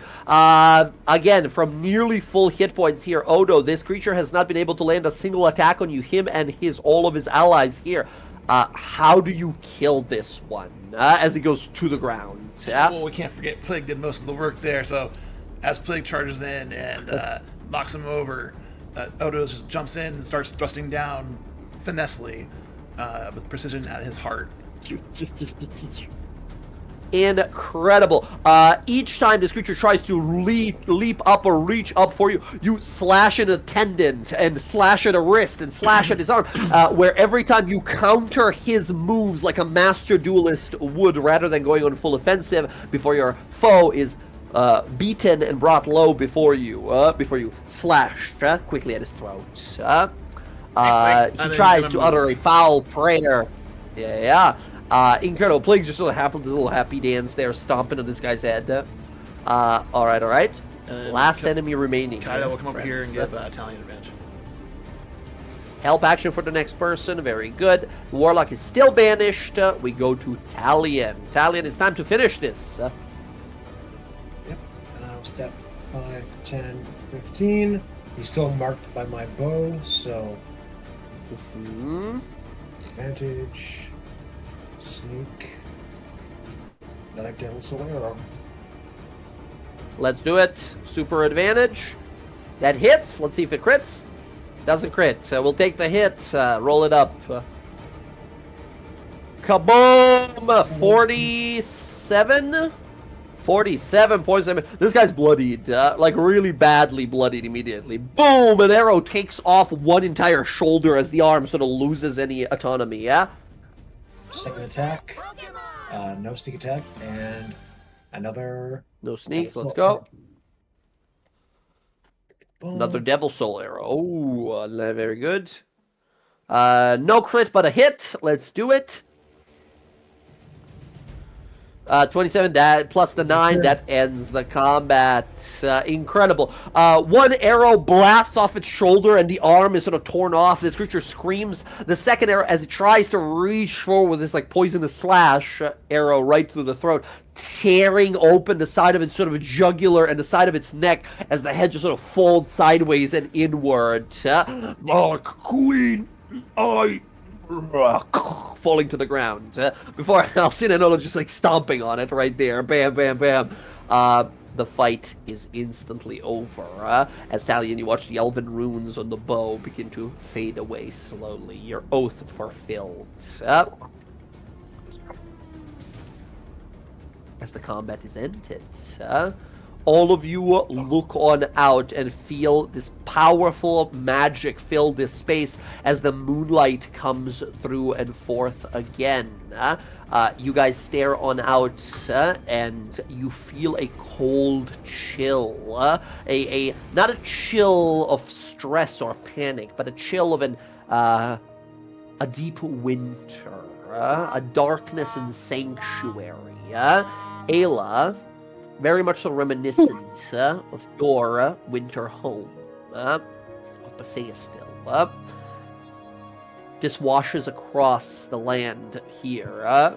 As Ayla, you get a momentary sort of sense of premonition. By being successful here and recovering this artifact, not letting it fall, your goddess here, the Moonweaver, promises to be at your side and provide you aid once you go to Basea still to destroy the invaders there. The moonlight remains for a moment, almost this miraculous, strange light that appears before slowly fading away. As all of you feel the adrenaline rushing through you, as you feel the victory is yours. Incredible. So the actual artifact, does it disappear? No, it's in your hands. It's just there. You just feel the gratitude of the goddess for preserving it, for being able to preserve it. It's just the size of like a massive like plush from a carnival. I know. It's like that big. Can I, because I remember I heard a sound from it, like a person that was speaking to me through it. Do I still hear it? You heard what you thought for a moment what must have been the previous like wielder or user of it. Now that the battle is over, you do not hear any such things. So it Only could thing be you heard was something the sort of... I don't know if Alondra has Identify. I don't know what this thing is. So I do. Oh, you do? Okay. Sorry, Alondra. Keep dancing in your K-pop dance. Well, I have a book of rituals. That's right. Absolutely, Alcina, you can take a moment here and inspect this. This is a greater artifact of Sehanin. A powerful holy symbol that was worn by the many champions of the Moonweave. I'm sorry, did you say worn? Well, used or worn, like the what it looks like if you like use it as a holy symbol, it would like float behind your head with its like tips of the crescent moon kind of like behind you, almost like a vertical halo type of thing. Or it can be used as a part of like jewelry if you're like a really big person. This one in particular, you looking at it, Alcina, like this was a giant's holy symbol. This was used, though. This priest was a giant, like a real giant creature, right? That's probably why it's so big. But it's not like a magical item, in a sense that like it would resize for the next user. Does it require like attunement? It does not require attunement. It has a once forever, like once per life ability. You can call upon its power by using your action to cast an 8th level Moonbeam spell. The spell you cast is the spell cast in this, the Moonbeam spell cast in this way does not require concentration, and it has a DC saving throw of 17. You can just put this in my house like a chandelier. Hold on, 1 sec. I understand this right, that I glean from it, and she kind of takes it and she upends it like around and steps behind Ayla, and like she just kind of like holds it up and like waits for like the floating effect to like kick in. You sort of hold it there and you watch it. Yeah, go ahead. You are a priest, so it should take effect. There we go. The float right there. You see little star and moon kind of symbols and runes ignite on it, and it begins to glow, and then gently lift, and it's just sort of kind of like floating right behind your head, right behind you, almost like a lunar crown of sorts. And for Odo there, for Rav, we're not necessarily hand-waving the Warlock, but the Banish spell says they're gone for some time. However, if the caster of the spell concentrates for 1 minute, and the creature is not of this plane, which is Drider is not, they are instead permanently banished to their place of origin. Right? They're just exiled back to hell. So unless you, Ayla, like, no, let's bring her back so we can torture her, or question her, or whatever you would want to do, right? Okay. Excellent. All of the enemies banished and destroyed. You guys hear the battling that's happening. Alondra, who's nearby, who's been fighting other demons in the background in this montage, right? Arrives as well to sort of join us here. As you see a bunch of these like Kryn Dynasty Aurora Watch soldiers arriving and like clearing out the rest of these demon ambushers and these like Ettercaps and Dragloths. They look on up to you, Tally, and you see one of your scouts. Scout Captain, excellent work as always, as expected of you, Scout Captain, recovering the artifact. We better hurry back to the war encampments. They're gonna need this one and the other artifacts to sort of start setting up this magical restrainment ritual. I agree. We should probably. And Tally begins to sway, and then he falls face first into the barrels. Alcina, you feel the same, right? As haste wears off, and both of you just fucking fall down. Yeah. I think they're having a stroke. I have to help them. I smell It's toast. okay. My haste potion just wore off. Give me a minute. I'll be okay. Oh, you know I'm that just- means I could tickle you when you can't do anything. It's gonna tickle him. Tally just goes wide-eyed. Just gonna tickle him. Staring outside. You see this scout looking at this like weirdly morbid moment of like piles of demonic bodies everywhere, like tickle my friend in the middle of a war. As this person is like, oh god, I'm just gonna, oh god, there's more of them. He goes to fight. As Alcina and Tally, you guys feel the haste spell wear off and shake it off. I do not consent. Incredible. I do not consent. On the ground. Incredible. Plague thinks it's a game, so he starts pushing both of you guys around. He's like, we're just pushing each other, right? So Ayla, you're getting flung backwards by this gigantic pig. He's just sort of excited to be here. All right, the breakfast meat is attacking me. No, he's not breakfast. He's my sweet plague. Come here, plague. Talion looks up. Come. As the haste wears up, Talion looks over to the giant boar. I can make a good roast out of you. So much bacon when you think about it. You guys had my plague. I will not help you with your dragon. You forgot about him until recently. Did not. We were dead. I didn't forget. I was just dead. Excellent. Talion gives his head a shake and then begins to stand up and dust off. Yep. Okay. Right. Excellent. We have the holy artifact. It's time to return, right?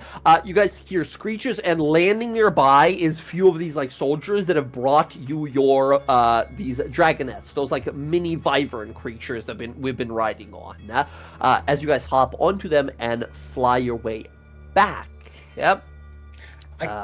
One thing while we're in the air. Yes. I imagine like T'Challa is just on my shoulder, like pretending it's flying, and just like tongue like toothless from. Hell yes, absolutely. Yeah. Half-chain dragon, yeah. Got its wing out and like toothless, just has its tongue dangling out in the wind. Bah. Incredible. You guys return on back, and you see that things have sort of kicked up into motion. Back at this war camp in front of Bazzoxan here. Moving around are battalions of soldiers, few thousand of them that are present here now. Many like orcish and dark elven warriors, a bunch of like goblins about, but a ton of war beasts, like those. We have all manner of sort of like war buffalo. You see the moorbounders around. You see multiple like ogres, like battalions, not battalions, but like dozens of ogres in a group together who are sort of like shock troopers who are like ready to go. They have their big clubs and everything. You see clerics of the Luxa nearby praying and enchanting, casting powerful like bless spells on everyone. As you look across, and in the distance you see multiple smaller camps that have been slowly kind of set up in a perimeter around the tower. As you guys arrive, you see sort of looking back up over to you all.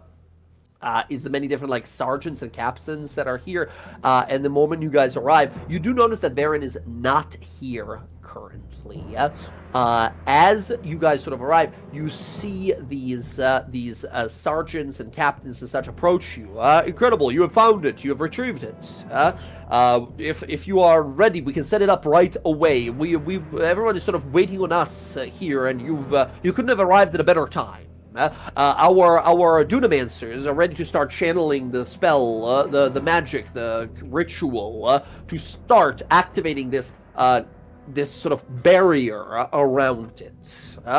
I believe everything is in order and ready to begin, which means the moment we start this spell, you all from this side and Taskand Varen from the sort of flank, as well as so many other soldiers that we have here, will start pushing their way in. But as it was sort of briefly discussed, your mission will be pushing past most of their forces by means of violence or stealth, however all of you, of course, see fit or necessary, and making your way under the tower while we fight the many thousands upon thousands of fiends that are here today. And he points, and you guys can see some 2-3 miles ahead where Basil's begins that massive wall around it.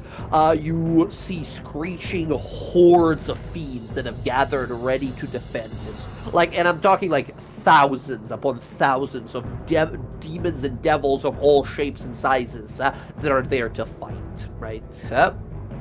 As you all, they sort of look to you like, hey, okay, give us the artifact, right? They need the artifact to start this. How long do we have to sit for a moment? We need to activate the ritual here. We have the ritual will take just about an hour or so. Great. Our soldiers, sorry? What would happen to the artifact? Well, its magic will be greatly expanded, used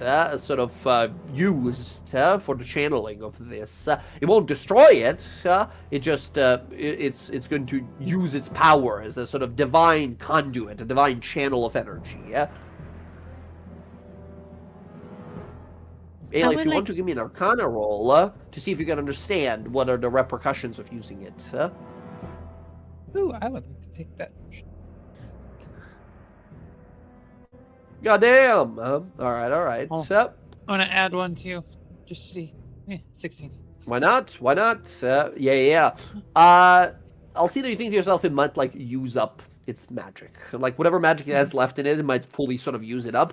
Ayla on a 28, I think yes, it would. However, if you were to sort of enchant it further, you might be able to make it sort of keep its power that once per campaign, I guess, use ability to send that moonbeam down. If you want to, Ayla, you can give me a religion roll to do an ancient prayer to the Moonweaver and empower it further so it would keep its magic even after being used up here.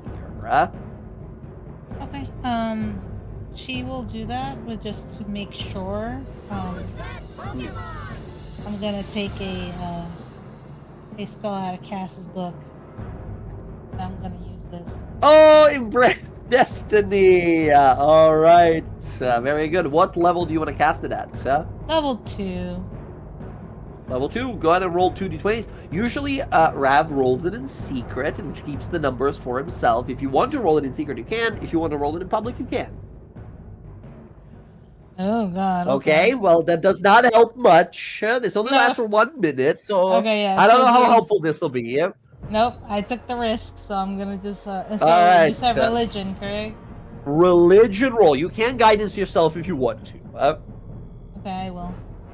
Oh, sorry, you can't. Well, you can guidance yourself, but then embrace destiny is going away. Yeah. That's fine. I will do that. By the way, I should let you know, Jenny, you did not roll those numbers in secret, just so you know. I did! I hit 2 GM! No, I know. You did for your character sheet, but then you use the dice roller feature of Roll20, right, to roll these numbers. Okay. In the dice roller, there's a little In the dice roller, there's a little GM button as well. You will see, shit. Okay, I didn't see that before. At the very top. It's fine. Don't worry about it. These rolls. That's why I figured you were just saying oh shit. Here in fucking secret, so I'm like, whatever. I'm all fucked up. No, that's right. No worries. 26. Add that D4. Add that D4. See if you can make it a 30. On a 30, you incur a miracle. Nice. 26. Ayla rolled a 26 plus the 4, so that's a 30 exactly here.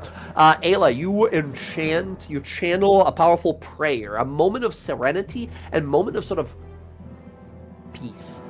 It's been a long time since you had a moment of peace to actually commune with your goddess. It's been a very long time. As you do, you feel her presence and her powerful support in this moment here. You preserve the magic of this holy artifact of the Moonweaver. Even if it's used today, it will not expend its power. In fact, it will have a further additional effect. Something that will happen as we sort of go on. At some moment, a divine miracle will occur. Like, you don't know what exactly that entails, but Jen, for the rest of this Bazozan encounter here, if you're ever like, we could really use some help right now, you can decide to just, like, call in this, like, miracle effect. And some sort of Moonweaver effect. The goddess will come through in some major way for you. So at some point, just decide to call it in, let me know, and something's gonna happen. Okay. She will say, I want this back after your ritual. Yes, certainly. The Lady of Light, of course, as you say. They just salute and say, absolutely, you're the hero. She'll tap it and like, she'll be like, give it to them, but like reluctant to give it to them. Like, let them take it from her hands. I'm sorry, okay. Excellent. I just, okay. All right, very well. We are ready to begin. All of you regain whatever strength you can in this short time, and let's do this. Bazuzan will be ours again. Glory to the dynasty, glory to the bright queen, glory, and they're all sort of chanting, getting ready. They're setting up this magical circle. A bunch of Dunamancer's place this holy symbol there. It starts glowing, the runes around it, it starts appearing. You guys do have an opportunity to take a short rest here. So everyone, whoever gets anything from a short rest, go ahead and click that short rest button. Roll some hit dice if you need to. Start of it, like before it even starts, I'm gonna use a bonus action to regenerate one psi point. And then at the end of it, because I get that feature back on a short rest, I'll use it again to regenerate another psi point. One more. Very good. Okay. Excellent. Rav, as a quick mention, as a war priest, something they changed in the 2024 edition of the game. As the war domain cleric, you regain your guided strike, not your guided strike ability, but your war priest bonus action attacks on a short rest now, rather than a long rest. So that's nice. Yeah. All right. Excellent. Boom, there we go. Some dice rolls. Everyone roll up whatever you gotta roll up.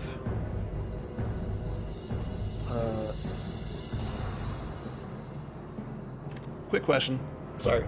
When I multi-classed in a cleric, it didn't give me the option to like pick skills or anything. Do I get skills? No, you do not get proficiencies or anything. Only some classes like Bard and Rogue get extra proficiencies, but no, most classes do not. Okay. All right. Excellent. As you guys all rest on up and recover your strength. Let's see here. Incredible. Bam. All right, friends. You see, everyone is waiting for your mark, right? You're the big heroes. They know that you guys are the ones that fucked over Lolth and her many plans many times.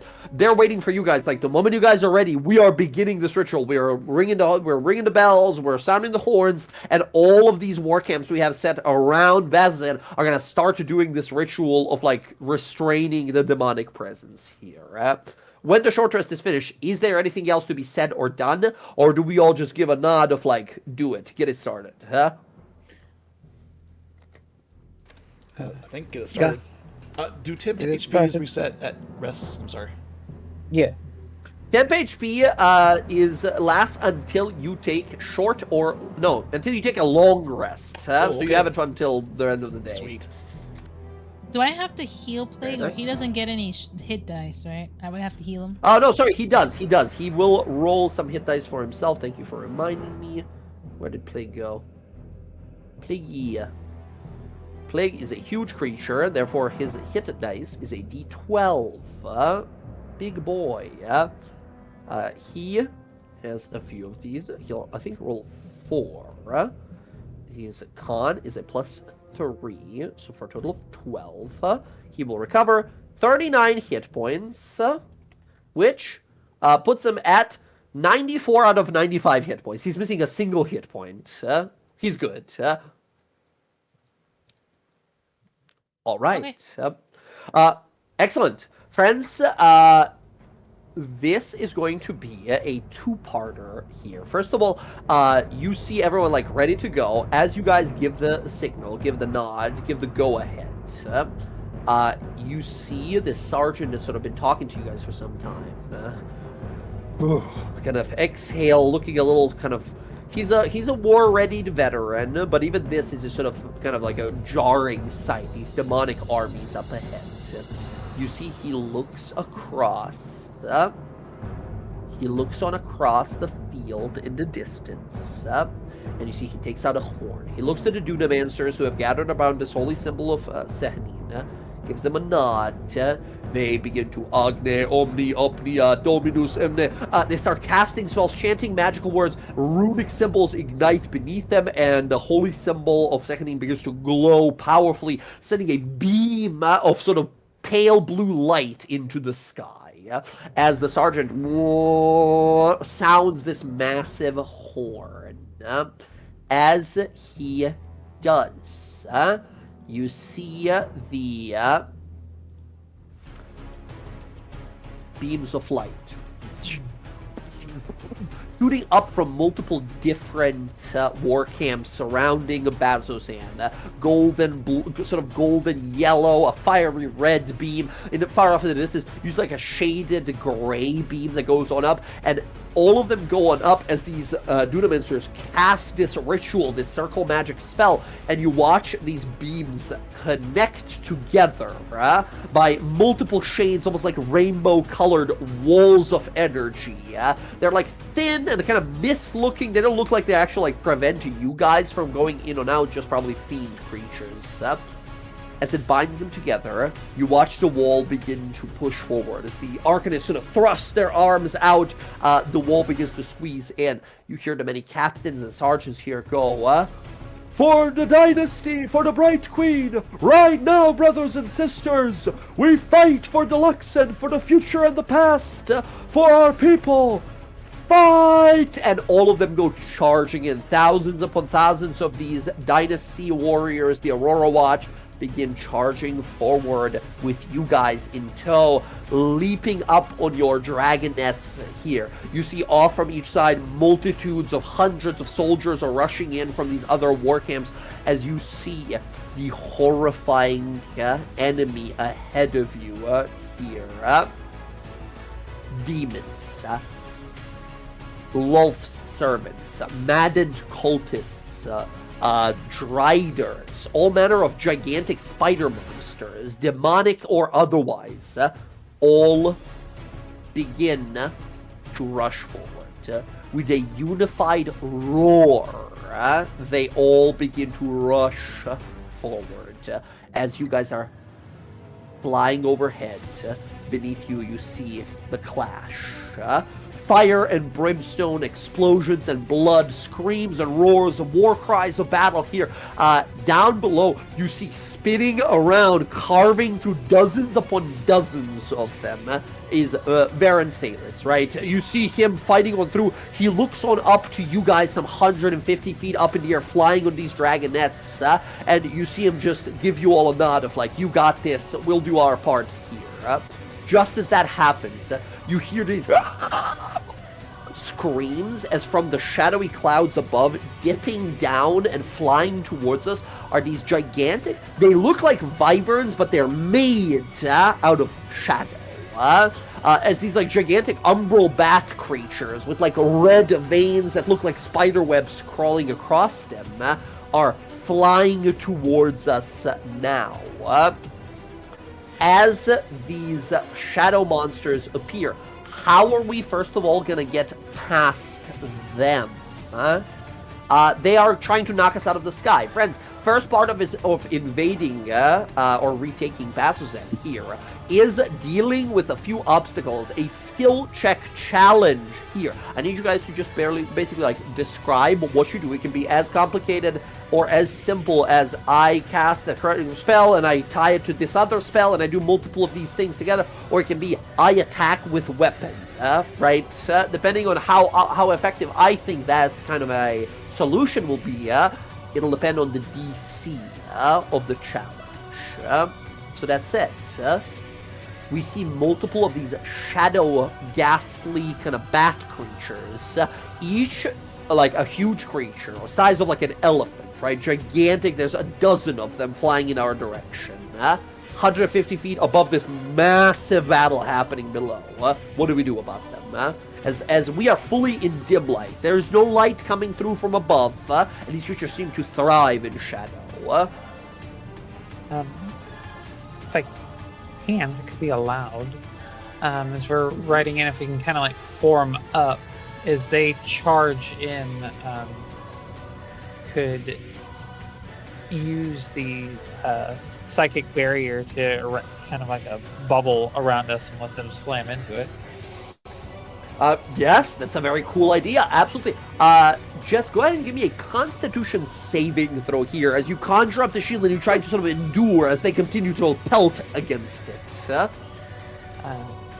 see. 23. Let's go. These shadowy fiends keep slamming into your barrier, trying to sort of push on through. Some of them manage to sort of get their massive kind of like front claws through, but you are able to sort of reinforce the barrier, crushing some of their limbs as one of them fully sort of charges, goes to burst through the barrier as you sort of reflection kind of blast it away, and we see it kind of careening down and exploding on impact and shadowy sort of destruction. You keep up the barrier here as you guys move through the sort of first wave of them here. You guys hear a sound. It's the first wave here. The first skill check is a success. As you guys continue to move, you hear a sound. Omne Domine Hondare. You look down and you see upon one of the towers on the wall of Bazzoxan is a group of these like 5-6 mages.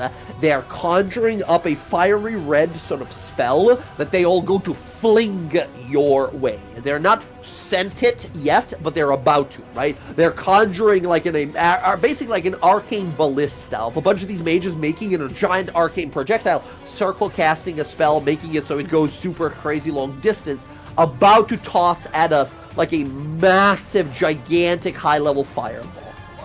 How do we deal with these guys? They are maybe at this point like 400, 500 feet away, yeah?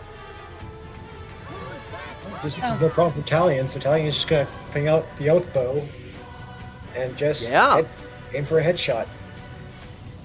Absolutely. I'll say here, Talion, you can absolutely, with your Oath Bow, try here to take out some of these guys.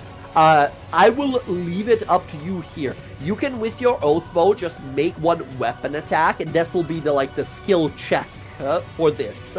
Or, if you want to instead, you can roll the damage of your Oath Bow with your sneak attack and Oath Bow and everything you can attach to it attached. And if you hit a certain number of damage, will be basically like how many of them you destroy, yeah? So attack roll or attack damage, your choice here. Let's do damage. Let's do damage, alright. Roll the attack, ignore whatever the attack roll is, we're just looking at damage. Not adding a Demon Soul arrow to this. Keeping those for... Gotcha. Very good, very good. Alright, so damage... 49. 49 damage on a damage DC of 40. You guys watch as, again, compressing time and dunamancy into this arrow. You fire it off as it whoosh, travels at incredible speed. All of these mages go to fire off this, and as the arrow impacts, we cut back to you guys on the backs of these wyverns as the tower that they're on, the top of it just explodes, and you see it stop in time for a moment before it all falls to the ground some hundreds of feet below. These mages blown off the tower here as you packed enough arcane sort of energy into this impact to fully destroy the top of the tower here. As the mages are scattered to the wind, you guys continue to move past them. Last thing, as you guys are about to make landfall and land on the inside of the courtyard, which is now greatly emptied. There are some demons running about still, but it's greatly emptied as 10,000, maybe like 8,000 or something, demonic and devilish creatures are all like outside of the wall, battling against the Varin and the rest of the dynasty's forces. You guys are coming down, and you hear a clicking, chittering sound as quickly moving sideways on the wall is one of the biggest fucking spiders you've ever seen. You see this like 30-foot tall, gigantic tarantula-style spider with a bunch of red eyes that are going down its body. It talks in strange demonic language, summoning madness and sort of jealousy with every breath. As this thing looks on up and climbs onto the side of the wall just as we're about to sort of fly past it, and it's about to leap on up to sort of reach for us just as we're kind of cresting the wall. Alcina and Talion, you guys have already taken an action in this, so it would have to be either Ayla or Odo, as though you guys are still currently, like Talion is still like shooting mages on these towers and such, while Alcina, you're sending like psychic unleashing psychic energies against these like shadow bat creatures that are following us. So, gigantic spider trying to bring us down with webs and claws. How do we deal with them? So, I think Odo would have his dragonet fly pretty close, and Odo would leap off onto the spider, trying to cause a distraction for a second so everybody else can get by, strike with his Shadow Wisp, and then transport back to his dragonet and fly away. Hell yes. You leap on down. For you here, Odo, you can... Are you intending to, like, kill it or just, like, get it off you guys for a moment here? Or distract it, perhaps? Yeah, just get it past. Yeah, I was going to say, either you can get me an attack roll, or you can give me a constitution save to see here if you're able to endure its attack to land your, like, counter attack on it. Because it was in process of, like, climbing up and then, like, jumping and leaping towards us. Your call. Let's go with the attack. Attack roll, okay. You off the dragonet, go for it. Let's go. 23 is a partial success here. You leap on up and manage to sort of land a killing blow on this thing off of your dragonet, but not before it manages to swipe with one of its forelegs, fully impaling your dragonet into a wall. Your mount fallen, you stumble and fall off of it here as you land down. You manage to sort of land to best of your abilities and not injuring yourself. You destroy the spider, but you lose your sort of like aerial vehicle, if you want to think of it as that. One last roll we need here. Ayla, you're the only one who can make it. Especially now with Odo down on the ground and you guys leaping off of your dragonets here in the courtyard. You see a bunch of demonic entities gathering together. We see gigantic, like, frog demons. You see these, like, multiple, like, 4 arms on their bodies. Gigantic, like, demonic spellcasters with, like, Doc Ock style, like, spider legs emerging from their backs. You see a bunch of these, like, kind of, like, goblinoid-looking demonic creatures with, like, no skin on their body, just massive teeth and black eyes. A horde of demons surrounds us here. Ayla, how do you deal with a horde of demons surrounding us? Horde of demons. Okay. They don't seem to be particularly, like, powerful demons. There's just, like, a ton of them.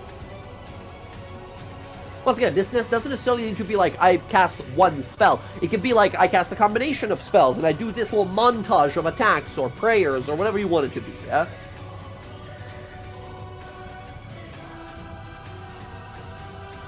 Oh.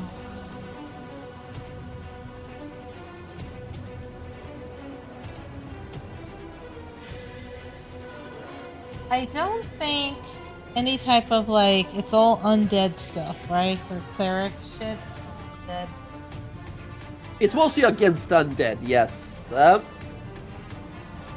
But, I mean, in this moment here, you have the power of the Luxon on your side as well. And Luxon is a great foe to the fiends, right? The servants of Lolth. Okay, I'll do this instead. To hold out her holy Divine symbol. Spark. Yep. Ooh, awesome. Nice, nice. You can roll a bunch of d8s to do damage here. But I think, like, as a flavor of this, what does this look like? Yeah? I think because of how she is now, it's going to be a little bit more different than just Moonlight. Mm-hmm.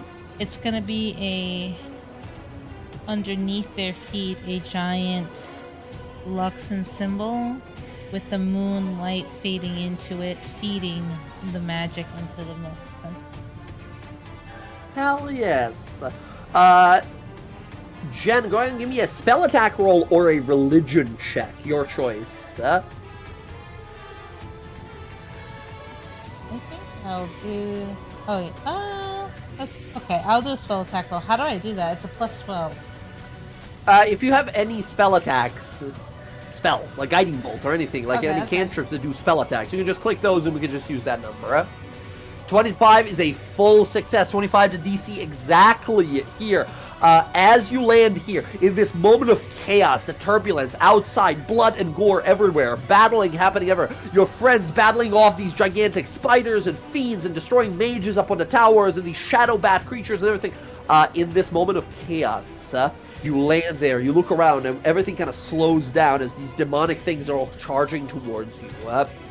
We see as Ayla takes a deep breath in, a quiet little whisper, a small prayer to both Luxon and the Moonweaver.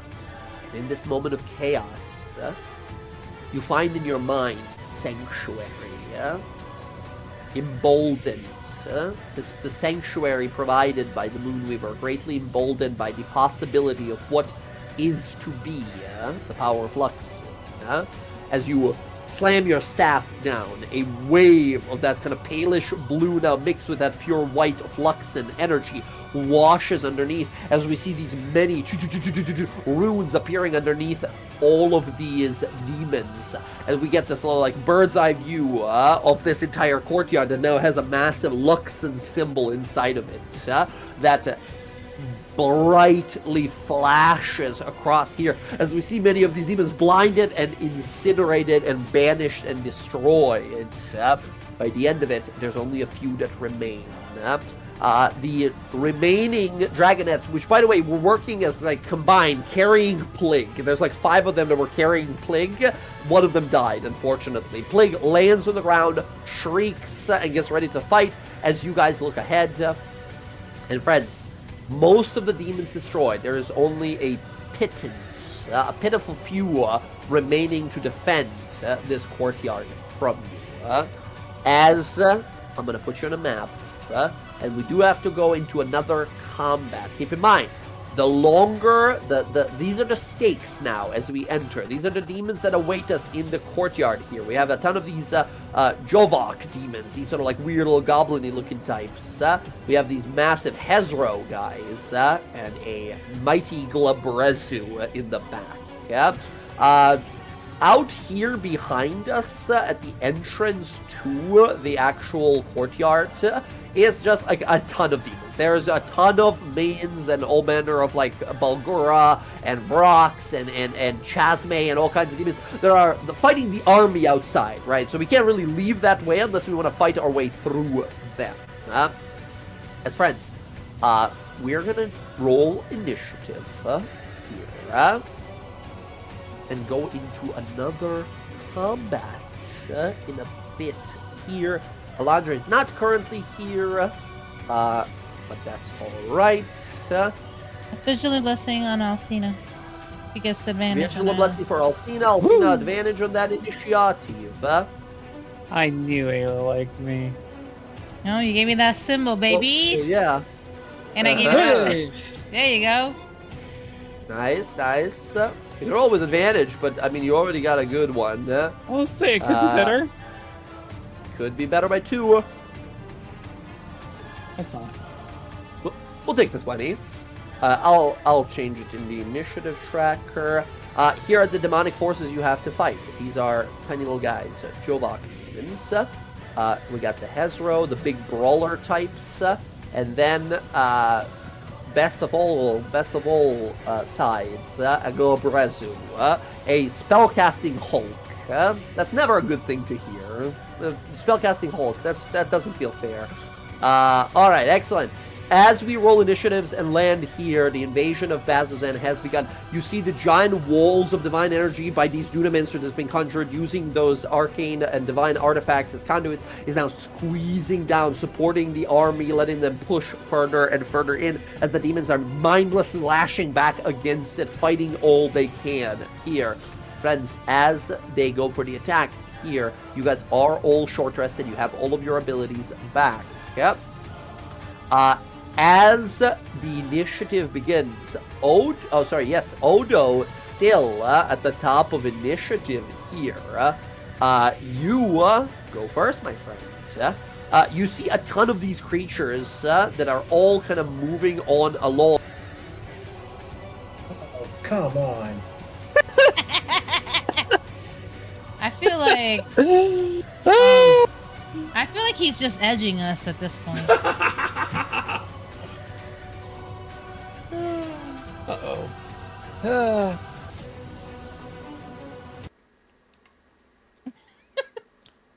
Oh, boy. All right. Oh, well, I will take a little break, I guess, since we're waiting.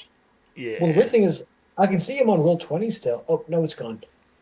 Yeah, there's Right. a delay in roll 20 when you leave. Okay, a break. I'll see y'all. I'll be right back. Alrighty. All right. Yeah.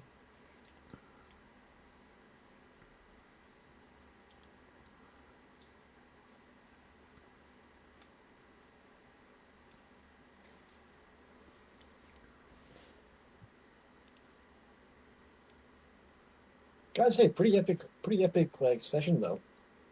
Yeah. I agree. I kind of like to imagine like it's like a little like competition, a little mini competition between Alcina and Talion, like who can kill or like do the most damage to a creature.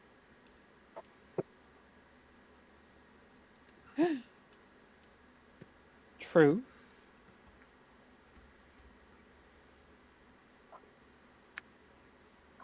It is fucking terrifying. Yeah, no, Alcina's he can wreck house.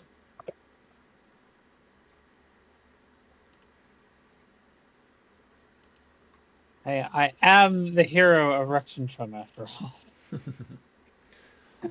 I'm just a hero, Charis. Never heard of it. Uh-huh. Who's that Pokemon?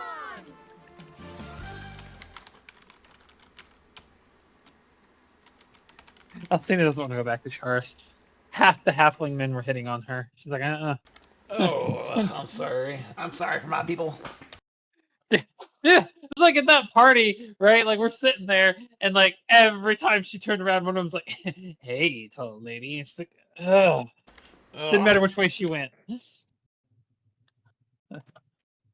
Oh no, save me! The little ones are trying to make little ones. Help me! What do you mean, little ones? Exactly that. You're all small. Hey, Lou. It's not a bad thing. It's just nature. Hey, Lou. Welcome in. Yeah, we're waiting for our DM. He just had a power blip, I guess, again. So we're hoping he comes back soon. Otherwise, we'll see where we are. Yeah, it was only gone like a couple minutes last time, so it's not terrible. Yeah. Hopefully he's back.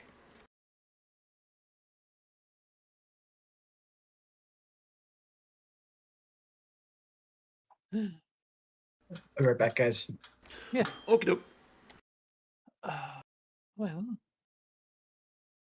so I don't get haste, but I do get to make use of slow now. Sweet. Yeah. The fun part about Time Piercer, it has both haste and slow. I can use each one. Never had it cause to ever actually need to cast slow. Because usually all of our problems are solved by the time haste wears off.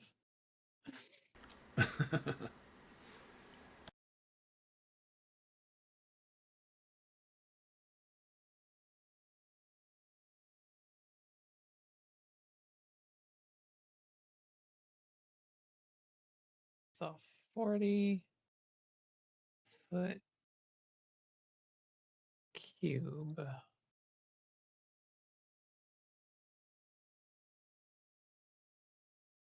My fucking Christ. Oh, that'd be 20 feet one way.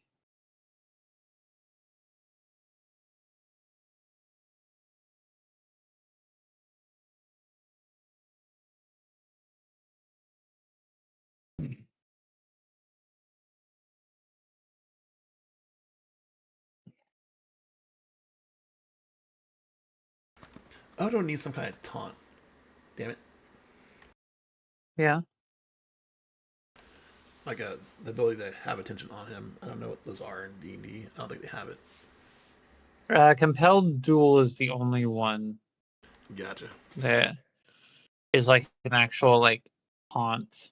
The only other option is like the next closest thing to it is taking something that if you hit a creature, you can affect them with it, and then they have disadvantage on anything like other than you, right? Makes you an appealing target. So like Oath of the Ancients Barbarian can do it, Armor Artificer, things like that.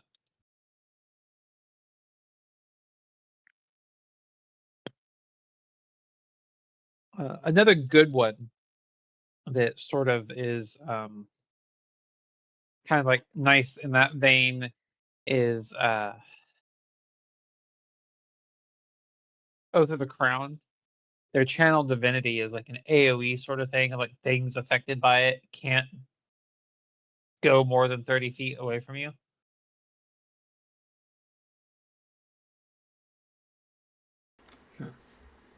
I did that with a friend in a D&D game where we were playing in Curse of Strahd, and my paladin did basically like an AoE taunt, so things had to be within 30 feet of her, right? And then my friend, she did turn undead and told him to run away. So it basically locked the vampires down in place. They couldn't approach her.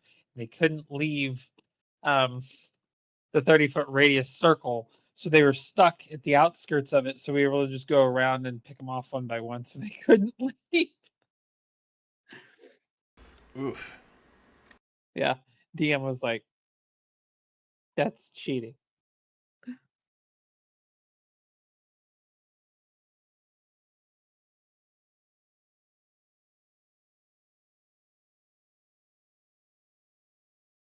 I think Odo's gonna have some fun here.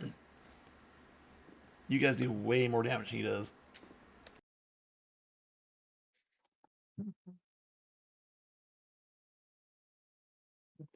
Look, I've got some charges in this fucking Thunder Fist. I'm ready. Cool. Not gonna invert anybody though. Not this time.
Yeah. I won't be here next week for session here. I'll be here for Sunday, but I gotta miss the 29th. So let me know how this part goes.